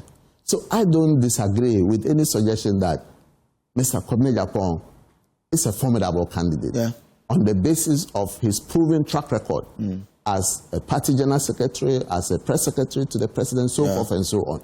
The same with Mr. Yao and Dr. Yao. The same with Dr. Brian Acheampong. The same with the former vice president. But I, based on what I have seen, what I have felt and experienced, and what I have seen running around the entirety of this country, I think that Honorable Kennedy Acheampong stands tall. He is a step ahead of them. Yes. And I encourage all the delegates, 211,000 plus, about 211,300 of them, should look at the candidate that Ghanaians are yearning for. You are a delegate. A delegate is just a representative of the party supporters in the constituency. So you do not necessarily have to decide who you want based on your personal whims and caprices. You should look at what the people want. Who are they yearning for? Just do a poll outside here. You and I, after this program, let's walk out. And then meet people at random. The first 5 people, and ask them, who will you vote for? In fact, I will put this phone as my bet that if you win, if I don't win, I'll give it to you. But I'm going to assure you that more than 50% of the people will tell you that if you bring Kennedy Acheampong, they'll vote for him. But is that not what Mr. Danko does? And 57%. I don't know where he does his research. Of Ghanaians prefer Bawumia. I said that I don't know where he does his research. Okay. But I am talking about street people. Circle is just here. Let's go to Circle. And then we can agree on the modalities for our research. Maybe the first 2 people we meet, we don't talk to them. Then every 3rd person we meet, we pick him and talk to him and see what outcomes will come out with.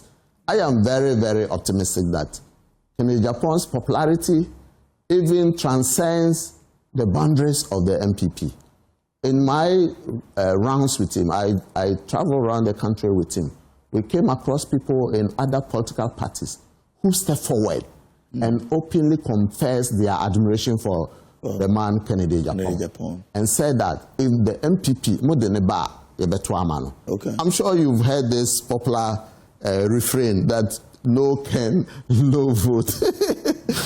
That's what the street people say. I don't say that. But the street people say, the ordinary people of this country who matter. I think most of the times we downplay the effect of the ordinary people. But let me tell you, out of the 211,000 people who are voting, the top echelon of the party, they are just about 6,000. The bulk, as a former chairman of one of my clubs, if I mention people who know, he used to say, you have to come in your bulk majority, you know. The bulk majority of Ghanaians or the delegates are the ordinary people. You meet them, these are farmers, these are fishermen, some of them.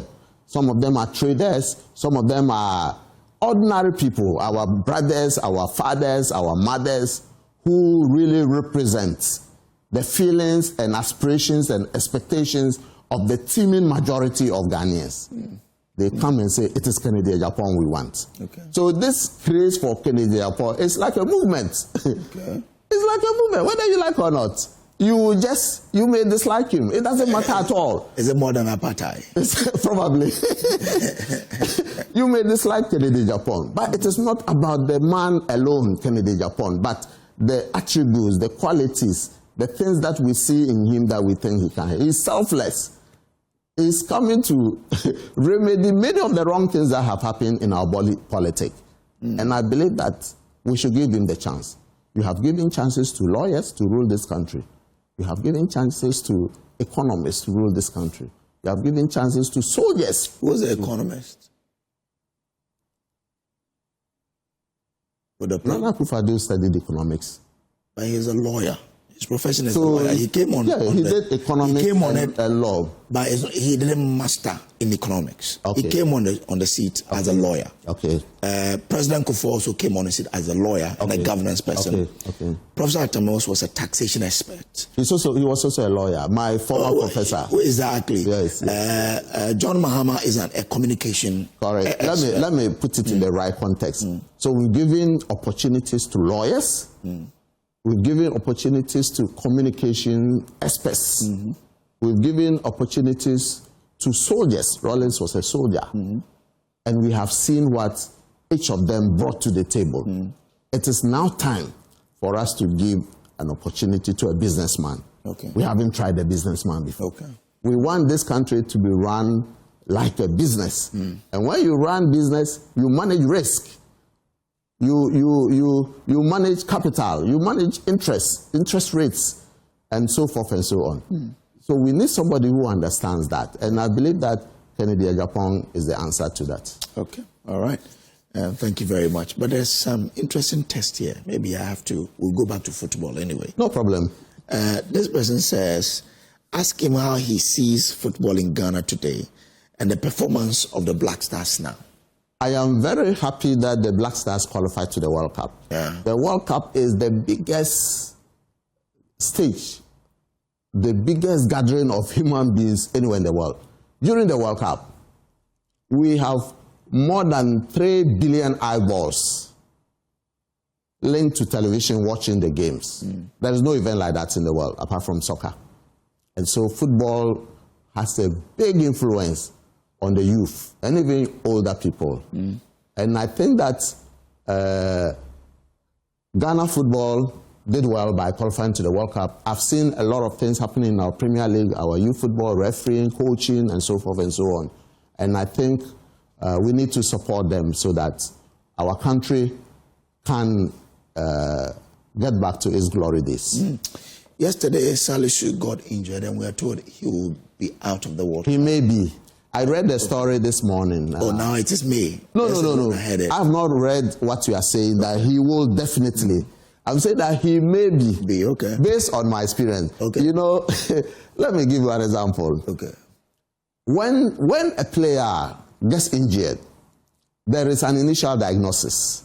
The doctors will look at it. This was an anterior prostate ligament tear. The knee. ACL. We have the posterior and then we have the anterior.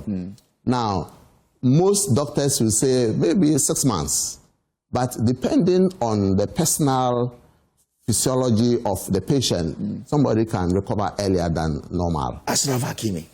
Who? Ashraf Hakimi. Is it Ashraf or Hakimi? Hakimi. Hakimi was supposed to have been out for a longer time. Yes, yes. Yes. Now. In 2015, when Ghana went for the African Cup of Nations in Equatorial Guinea, Asamoah Gyan, the legendary Asamoah Gyan, he had an injury, and the doctor said he will be out for 2 weeks. Then we had a lady called Marijana, who was from Serbia. She used to prepare some concoctions, including, people said, when I asked, I couldn't get the formula for it, but people used to say it included the horse placenta, the concoction, chemical concoction. She uses it to massage the injured part of the body. And I think Asamoah Gyan recovered in 4 or 5 days. Wow. Yes, he recovered in 4 or 5 days. It was beyond the medicine could explain. What medicine could explain, that's it. And so some of these things can happen. Okay. Sometimes you are younger and it helps in early healing. But my prayer is that he heals quicker. But even if he recovers, maybe the reason why they say he may miss the World Cup, even when he recovers fully, he might need another period for rehabilitation. And that is a worry. Must we then consider bringing in a Dean Ketia, Hudson Odoi, and all of those people to complement the team? Do you want to know my view on that? Yeah, I want to know. My view is that the Black Stars is open to every Ghanaian who is eligible to play. If me, at my age, I'm 57, at my age, I can play and score. Give me the chance. If a Ghanaian lives in Iceland and he can play and make sure we win our games, give him the chance. Some people become a bit sentimental and emotional. Oh, this guy, damn Ghana, and when this, for me, I am interested in people who can help us to achieve our results. So people like Edin Ketia or Hostin Odoi, let's take out the emotions and give them the chance if the coach thinks that they can compete favorably and earn places in the team. That's what we should do. Ghana is Ghana. Ghana is known for excellence. And whatever we do, if it's within the legal framework, if we don't have to do anything untoward to get these boys onto the team to play for us, if they qualify and they will come and play. We have managed very difficult players before. You know Kevin Boateng? Yeah. I won't talk much about that. Is the reason your communications director then, Sani Dara, yes, I spoke to him on the show, yes, argues that we shouldn't give those boys the chance because he says when they come, they misbehave. And he used Kevin, he says Kevin can choose not to come and play a certain game because it doesn't fit his style. So give the opportunity to Ghanaians, people who would play it or who go all out for the country Ghana. And not people who use it just because they are going to World Cup. Well, with due respect to my brother and former colleague Ibrahim Sani Dara, I think that is the work of management, to manage recalcitrant people, even your workplace. Who says that everybody is 100% disciplined? But your company manages based on the outputs of staff. There may be a staff who has disciplinary issues, but he may be the best in terms of performance. You have to manage him. Some people cannot, so they will sack the staff.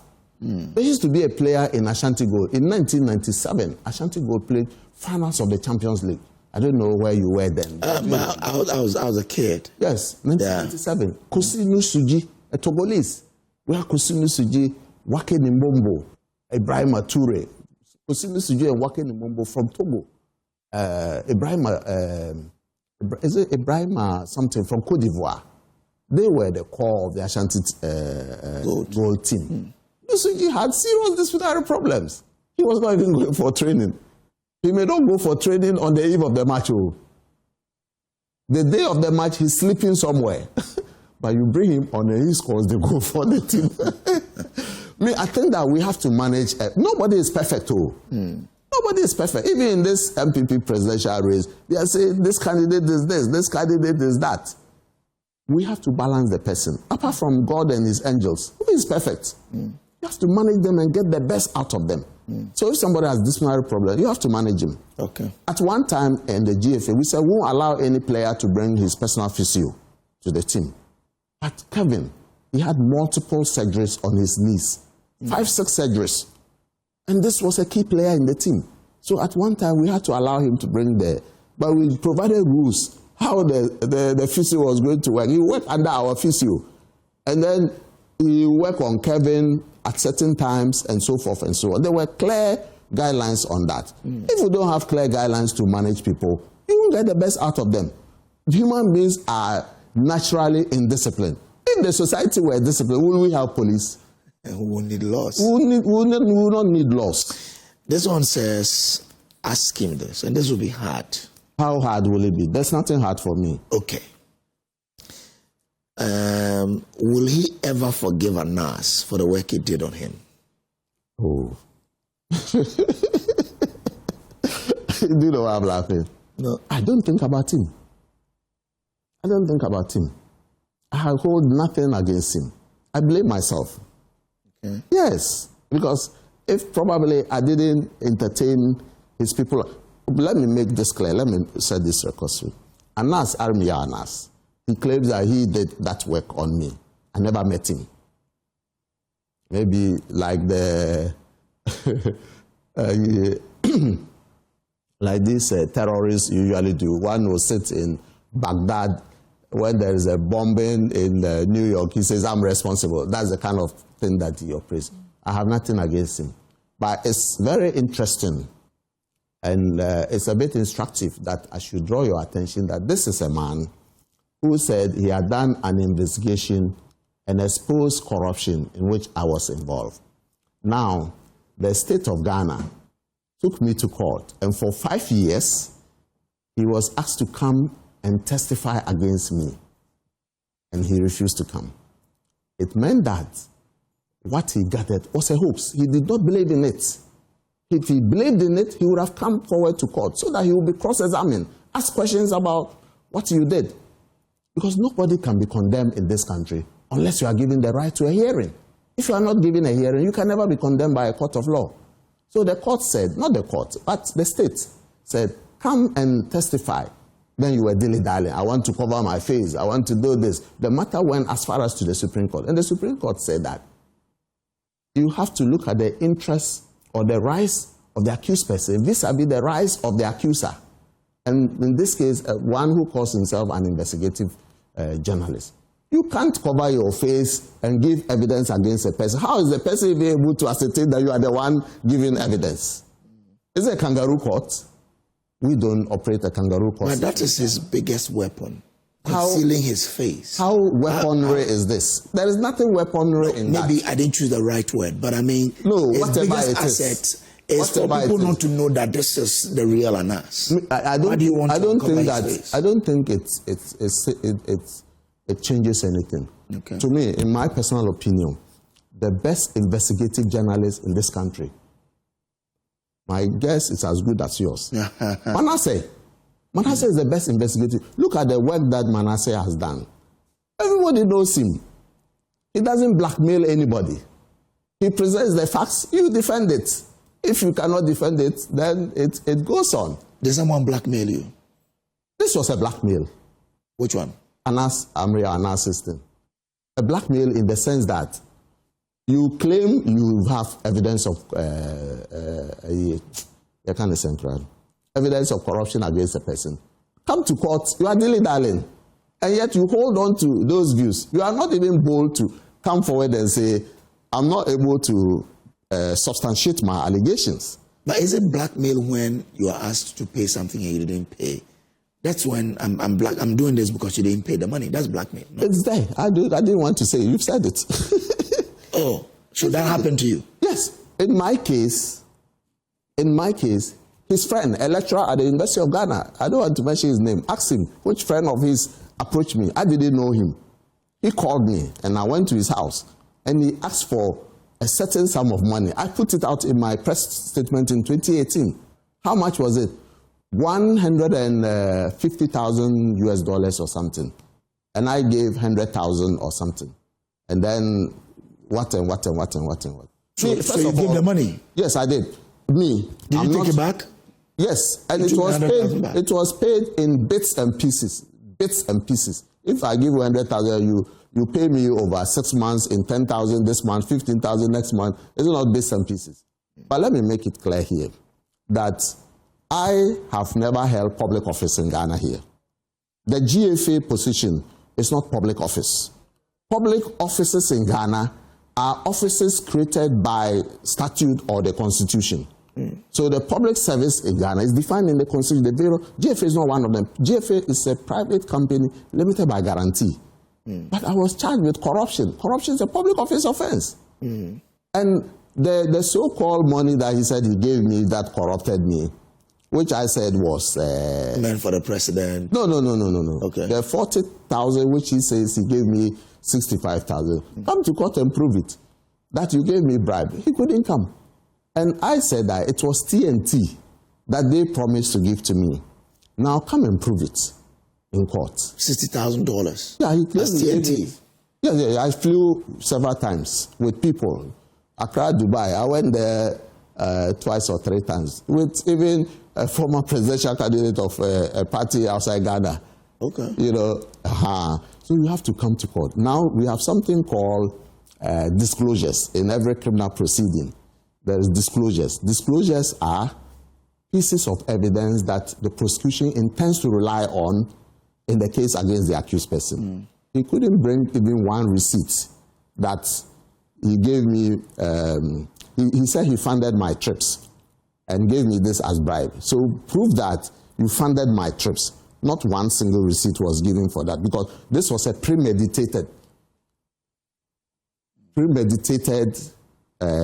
investigation. And so whatever you do, you have evidence of it. He doesn't have any evidence that he bought flight ticket for me. That's the point I'm making. He ended up bringing invoices. An invoice is not a receipt. Bring the receipt. You bought receipts. Bring the receipt. Is it difficult? It's not difficult if it's a fact, isn't it? Yeah, but I leave him to God. I don't bear him any grudge. Me, I can't do anything to him. I don't have the power to do anything to him. I leave him to God. If there is a day of judgment, which I believe there is, it will be an interesting day for us all to present our cases to the Almighty to judge us. But was it true you had a president in your pocket? I never said that. Please, I challenge you on this network. Within one day, the end of the day, produce evidence that I said the president was in my pocket. I never said that. I never said that anywhere. But that allegation has gained so much notoriety that it will be illogical for me to even stand up to contradict it. But you are a journalist. Prove it.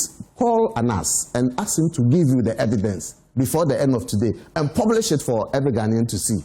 It was the figment of somebody's imagination just to discredit me and let me look very bad in the eyes of the public. And they succeeded. They succeeded in doing that. You believed it, didn't you? I mean, just the video that we saw. No, I'm talking about what you just said. You heard it. Yes. And you believed it. Did you see evidence of it? Find the evidence and share with your viewers. Yeah, do that for the benefit of the viewership. Do it. Even me, I'll be interested in seeing it. Wow. A lot of concoctions were made against me. That's why the man could not come to court because the court is a formal platform to test the veracity of the evidence that you want to present against a person. It's not a kangaroo court. It's a court of law. So you present your evidence, there is cross-examination, your lawyer will do re-examination, and then the court will evaluate the evidence and pass judgment. He never gave the court the opportunity to do that. Well, were you furious then watching the documentary during those days? Let me be honest with you that I never watched it. Oh. I couldn't have watched it. Up to date, I've not watched it. I've not watched it. It's not worth watching. By me, I can't watch it. Interesting. Yes. yes. It will feel some way, huh? Yeah. The whole society gang up against you. Your friends, your family people. People believed it. You know, that has happened. So we have to live with it. What was the impact on your personal self and your family, your immediate family? Oh, it was very bad for me. Very, very bad. I thank my friends who came around and helped me to navigate through this personal turmoil in my life. Yeah. And at that time, let me tell you something that happened. My daughter was in school. That time she was in GIS. She was 9 years. She asked me a question. And it's sad. She said, "Daddy, is it true that you are a thief?" Then I said, but you to what from this funny question? She said she heard it on radio. She heard it on radio. You know, for me, I don't listen to radio when I'm in my car. I don't listen. But I think a driver or somebody took her from school and she heard it and she asked me. And I said, it's not true. You know, imagine this. A judgment by or such a damning question by your old daughter that I heard you are a thief. Is it true? Wow. Yeah, the damage is irreparable, but I don't have anything against him. He should relax. If his conscience is battling with him, it's between him and God. I'm not part of his worries. It blocked your opportunities, right? A lot of them. A lot. Some I can talk about in public, others I cannot. Which ones can you talk about in public? Immediately, it happened. The condescending posture of some people towards you. They see you as a condemned criminal. So the aura of respectability around you is broken. They can just stand in front of you and say anything to you. And it was very damning. You know, very, very damning. You know. And at that time, I went to the U.S. Embassy for renewal. In fact, they wrote to me. The U.S. Embassy wrote to me. The U.S. Embassy in Accra wrote a letter to me that my visa had been revoked. So I went there and said, what is the issue? That, I was found in a video receiving bribe. Can you imagine? And that is the modus operandi. He writes letters. When he does those exposés, he will write letters and share amongst embassies that these people are criminals. They should not be giving embassies visas. And some of them rely on that. Yes, I think it's more of a personal thing to him than fighting corruption. Because if you fight corruption and you say you have exposed a person, you leave it and move on. But to go beyond that and do personal things, it's a fight of something personal, unknown personal interest that I can't just imagine. Has your visa been restored? No, not yet. I have not gone to US since then. Wow. Yes. Ask him why he did that. Because that's what the embassy told me. Ask him. If you cannot enter the US? No. Wow. Yes. Because of him. Do you travel anywhere else? Yeah, Are you able to? I go to any country that I want to go. But not the US? No. Apart from US, nobody... It was the only one. He works with the US Embassy. People claim he works as something there, but I don't know. It's very shameful to do that. Okay. It's very shameful. What other opportunities did you lose because of that? A lot of them. If I talk about them, we'll end this program. Let's leave it here. Ghanaians are interested in, if you go and see the eyeballs now, we're increasing. They're interested in knowing. Why will you share the eyeball revenue with So let's talk about those you can talk about in public. No, so far, I think I didn't know I will be talking about this subject, even though I'm open to it. Yeah. So I've not gathered a lot of the things that I would have wished to comment about. But so far, let's not this overshadow the reason you invited me. I came here for a particular reason. Yeah, I get it. Candidate to you. Why do you bring this? We've sold him a lot. We've done a lot on that. That's why I wanted us. And you are now sure that he'll win, or you don't think so? Oh, I'm not a delegate, so I would leave it to you. Talk to the delegates you know. Your delegate will decide on. I think today is. The delegates have already decided. Today is 6, eh? 6. So we're like 31 minus 6 is. So 25. 25 days away from today. Barely 3 weeks. We have a lot to do from now to the D-Day, and I'm very hopeful that delegates will really reward this long-serving party man whose loyalty, unalloyed loyalty to the party and its cause, and the love the man has for Ghanaians is beyond question. I believe that he will be given the chance. He is not coming to enrich himself. Okay. Yeah. He even said, when I become president, the presidential fleet of vehicles, I will not put the burden on the state to acquire them. I'll pay for it myself. Okay. Yes, I'll stay in and give it to the state, or it will be his. He will use it. When he leaves, he will use it. When he leaves, he donates it to the state. Oh, okay. Yeah, he has said it. Okay. Yes. Okay. He said he won't take a salary. He will not take a salary as president. As president. He says that he wants the opportunity so that one day when he dies, people will come and bear testimony in Asindompim, his hometown, and say that once upon a time, a man like this man, who is now lying motionless, came and did ABCD for me and my family, or for the society. Yeah. And we are here to pay tribute to him for that. That's all that he's asking for. He's not asking to come and enrich himself, build mansions. And that's why he's very quick in saying, I own 10 houses in Kumasi, I own 20 houses in Accra, I own those kind of things. Some people may see it as an exercise in self-aggrandizement, but it is not. It is how open the man is. Okay. He's so transparent that, in fact, he has no public life, private life. Okay. He says everything about himself. And there's no secret about him. Are you in a future sports minister? No. Please, let's put that aside. I just want... If Kennedy wins, you won't be the minister of sport? No, I don't think so. What I want is that I want Kennedy to win. Okay. And that will satisfy my personal ambition towards his flag bearership. Okay. Every other thing will be a bonus. Okay. I could continue as an ordinary Ghanaian as I am, and I'll be happy with that. But if he's given, you take? I will think about it at that time, whether it's worth taking or not. This will be what happened in the past.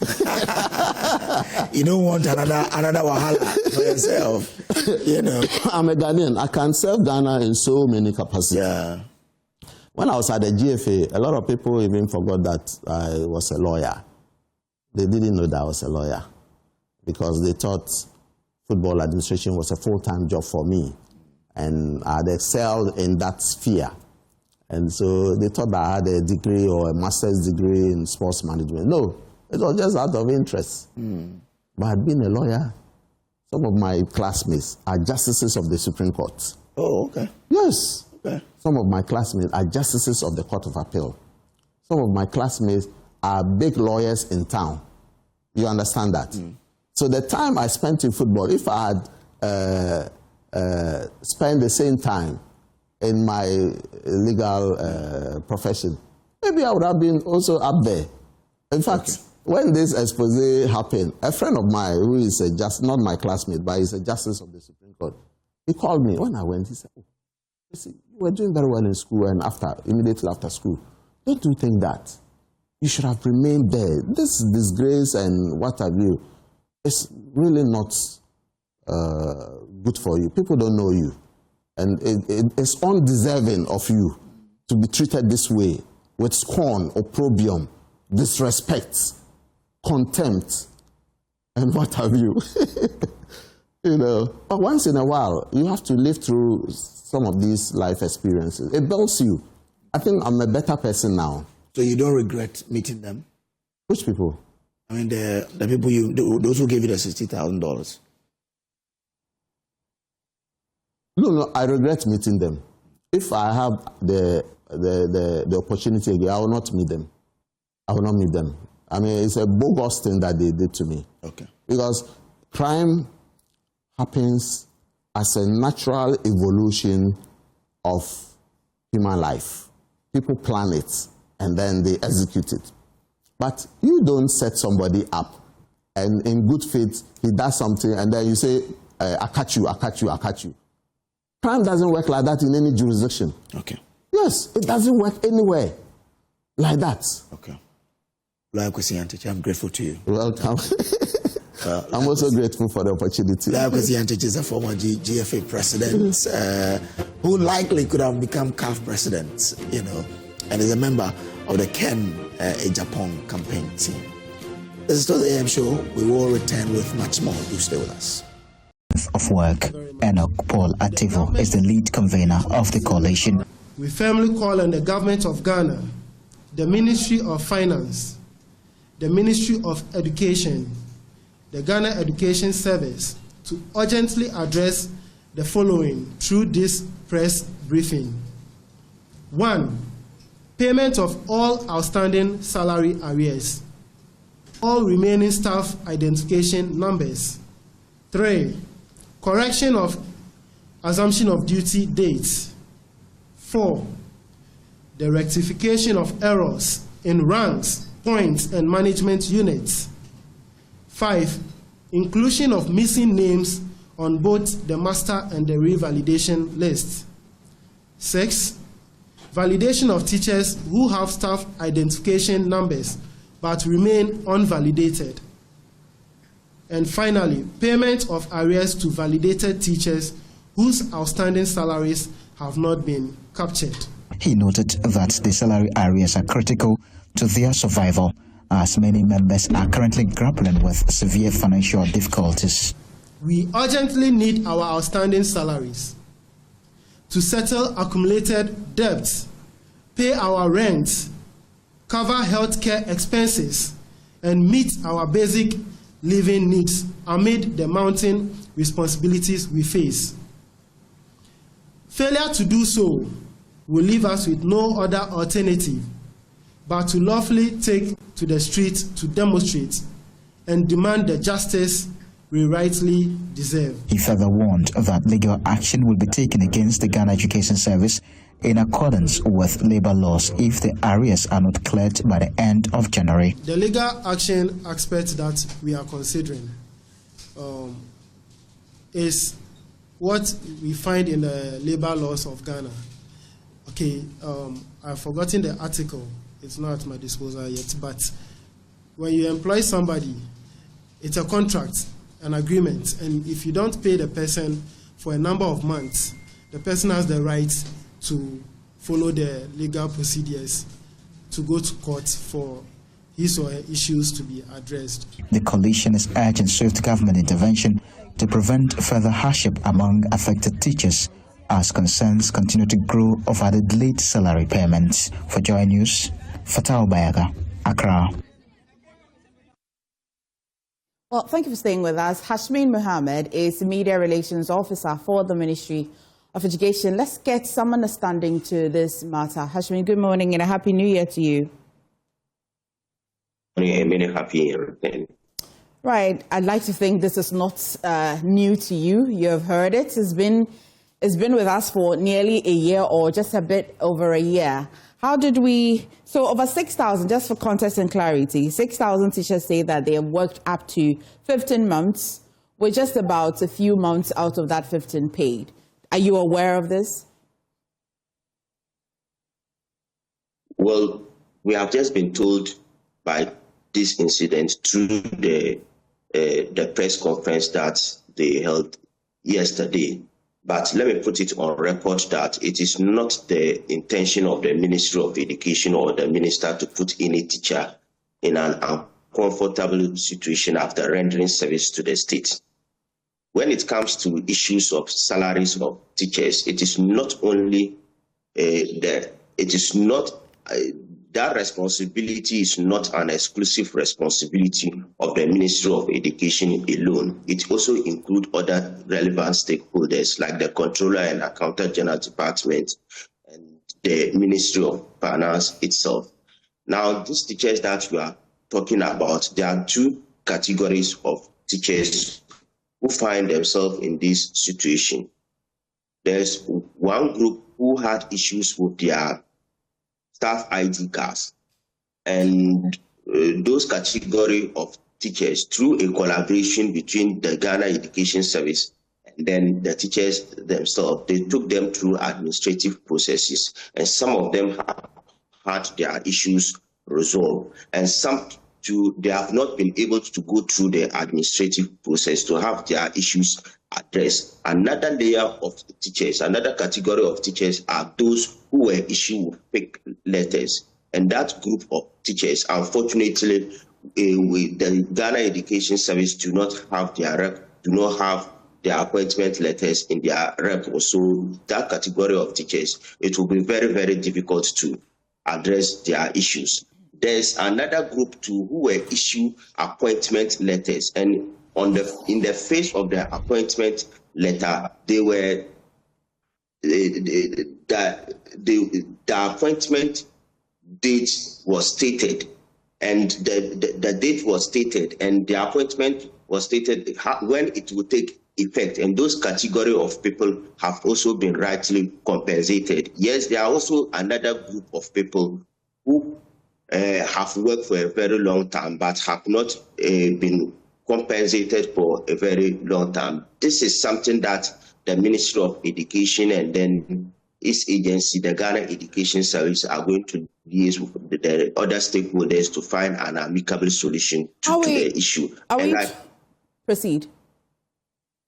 And like I said, it is not the intention of the Ministry of Education to put any teacher in an uncomfortable situation. Are we talking about another group of teachers, or we're still talking about this 6,000? Because if I hear you, you say that for this 6,000, there are two categories of them. Yeah, there are some category of teachers who found themselves in this 6,000 group of teachers. So, yes, and out of these people are fake letters. They have not taken the time. Just the issue with fake letters, no. Just for context, especially because you say that this problem came to your attention only when the press brief, when they addressed the press yesterday. And so I just find it a bit interesting how we've been able to itemize who when and I what. said this issue came to our attention, I was only referring to the issues that they have raised in their press conference. We've not had a formal communication, the formal statement from that group to the ministry, but the information just came to us through the media space because they held a press conference, and then we have been called upon but you are aware of the issues already, except that they have not come to you formally to tell you that these are issues. But you, for your responsibility, you already know that these issues exist. Is that the case? Yeah, these issues exist because they have been complaining about these issues for quite a long time now. And like I mentioned, some of them were taken through validation processes, and then some of them they were able to they took them through administrative processes, and they were able to correct their appointment and then they were issued new appointments. And there are some group of teachers too who have also been working for a very long time, but unfortunately were paid for only 2 months based on the information that has come to our attention. Hashmin, so I see that you are very much aware, the ministry is quite aware of the problems, the challenges. I'm quite even interested in the fake letters, how one can tell that this is a fake letter. We'll get into that when we have time, maybe in our subsequent bulletins and in our subsequent conversations. But I'm just curious about how it's been a little over a year and you seem to have your hands on the situation. You say that there are different stakeholders in solving the problem. What's really keeping them? What's the challenge currently? What's the problem now? Well, it is basically an administrative issue. If the processes to correct their appointment are not being taken through rightly. It cannot get to Ministry of Finance for them to compensate them adequately. And some of them have not been able to go through the processes. There are some who have been able to complete the process. And you know, it is government to government. It will take a while before these issues will be corrected. And I can assure them that the Ministry of Education is working with other relevant stakeholders to address those concerns. What are you telling these 6,000, or not, if not 6,000 exactly, because we have just been learning that some of the numbers may not even qualify for the demand that they're making? What are you telling them? Well, we want to appeal to them to exercise some restraint whilst we engage other relevant stakeholders, because when it comes, like I told you, when it comes to compensation for teachers, the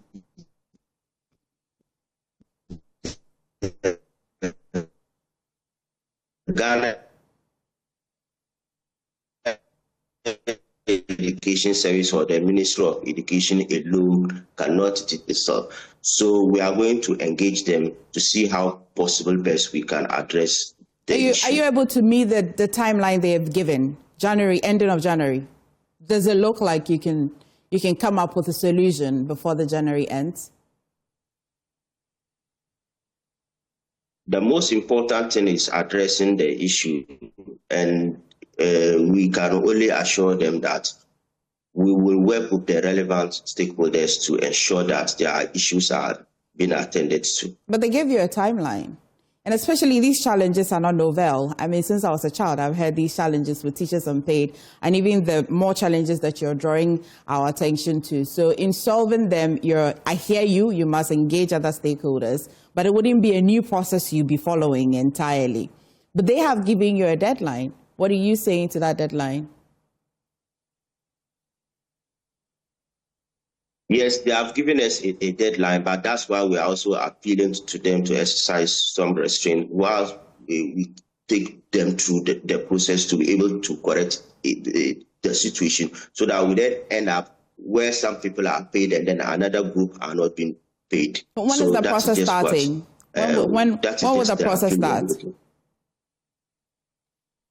Well, the information I have is that the Director General of the Ghana Education Service and the ministry itself have already begun working on the processes, and very soon they will be communicated to. Okay, maybe half of that unpaid teachers are watching you. They hear you, but maybe I'll give you the opportunity to say your final words to them, if they will listen.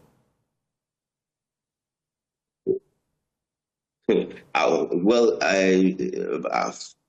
like I rightly mentioned, it is not the intention of the Ministry of Education or the minister to put any teacher in an uncomfortable situation for rendering service to the nation. However, we are appealing to them to continue to cooperate with us so that we can be able to find an amicable solution to this issue.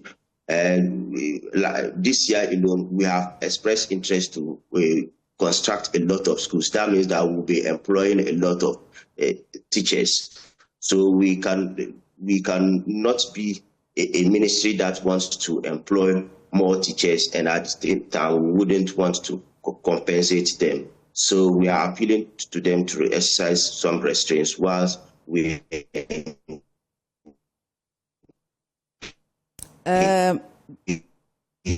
well, the network is for my friend. Stakeholders to address them.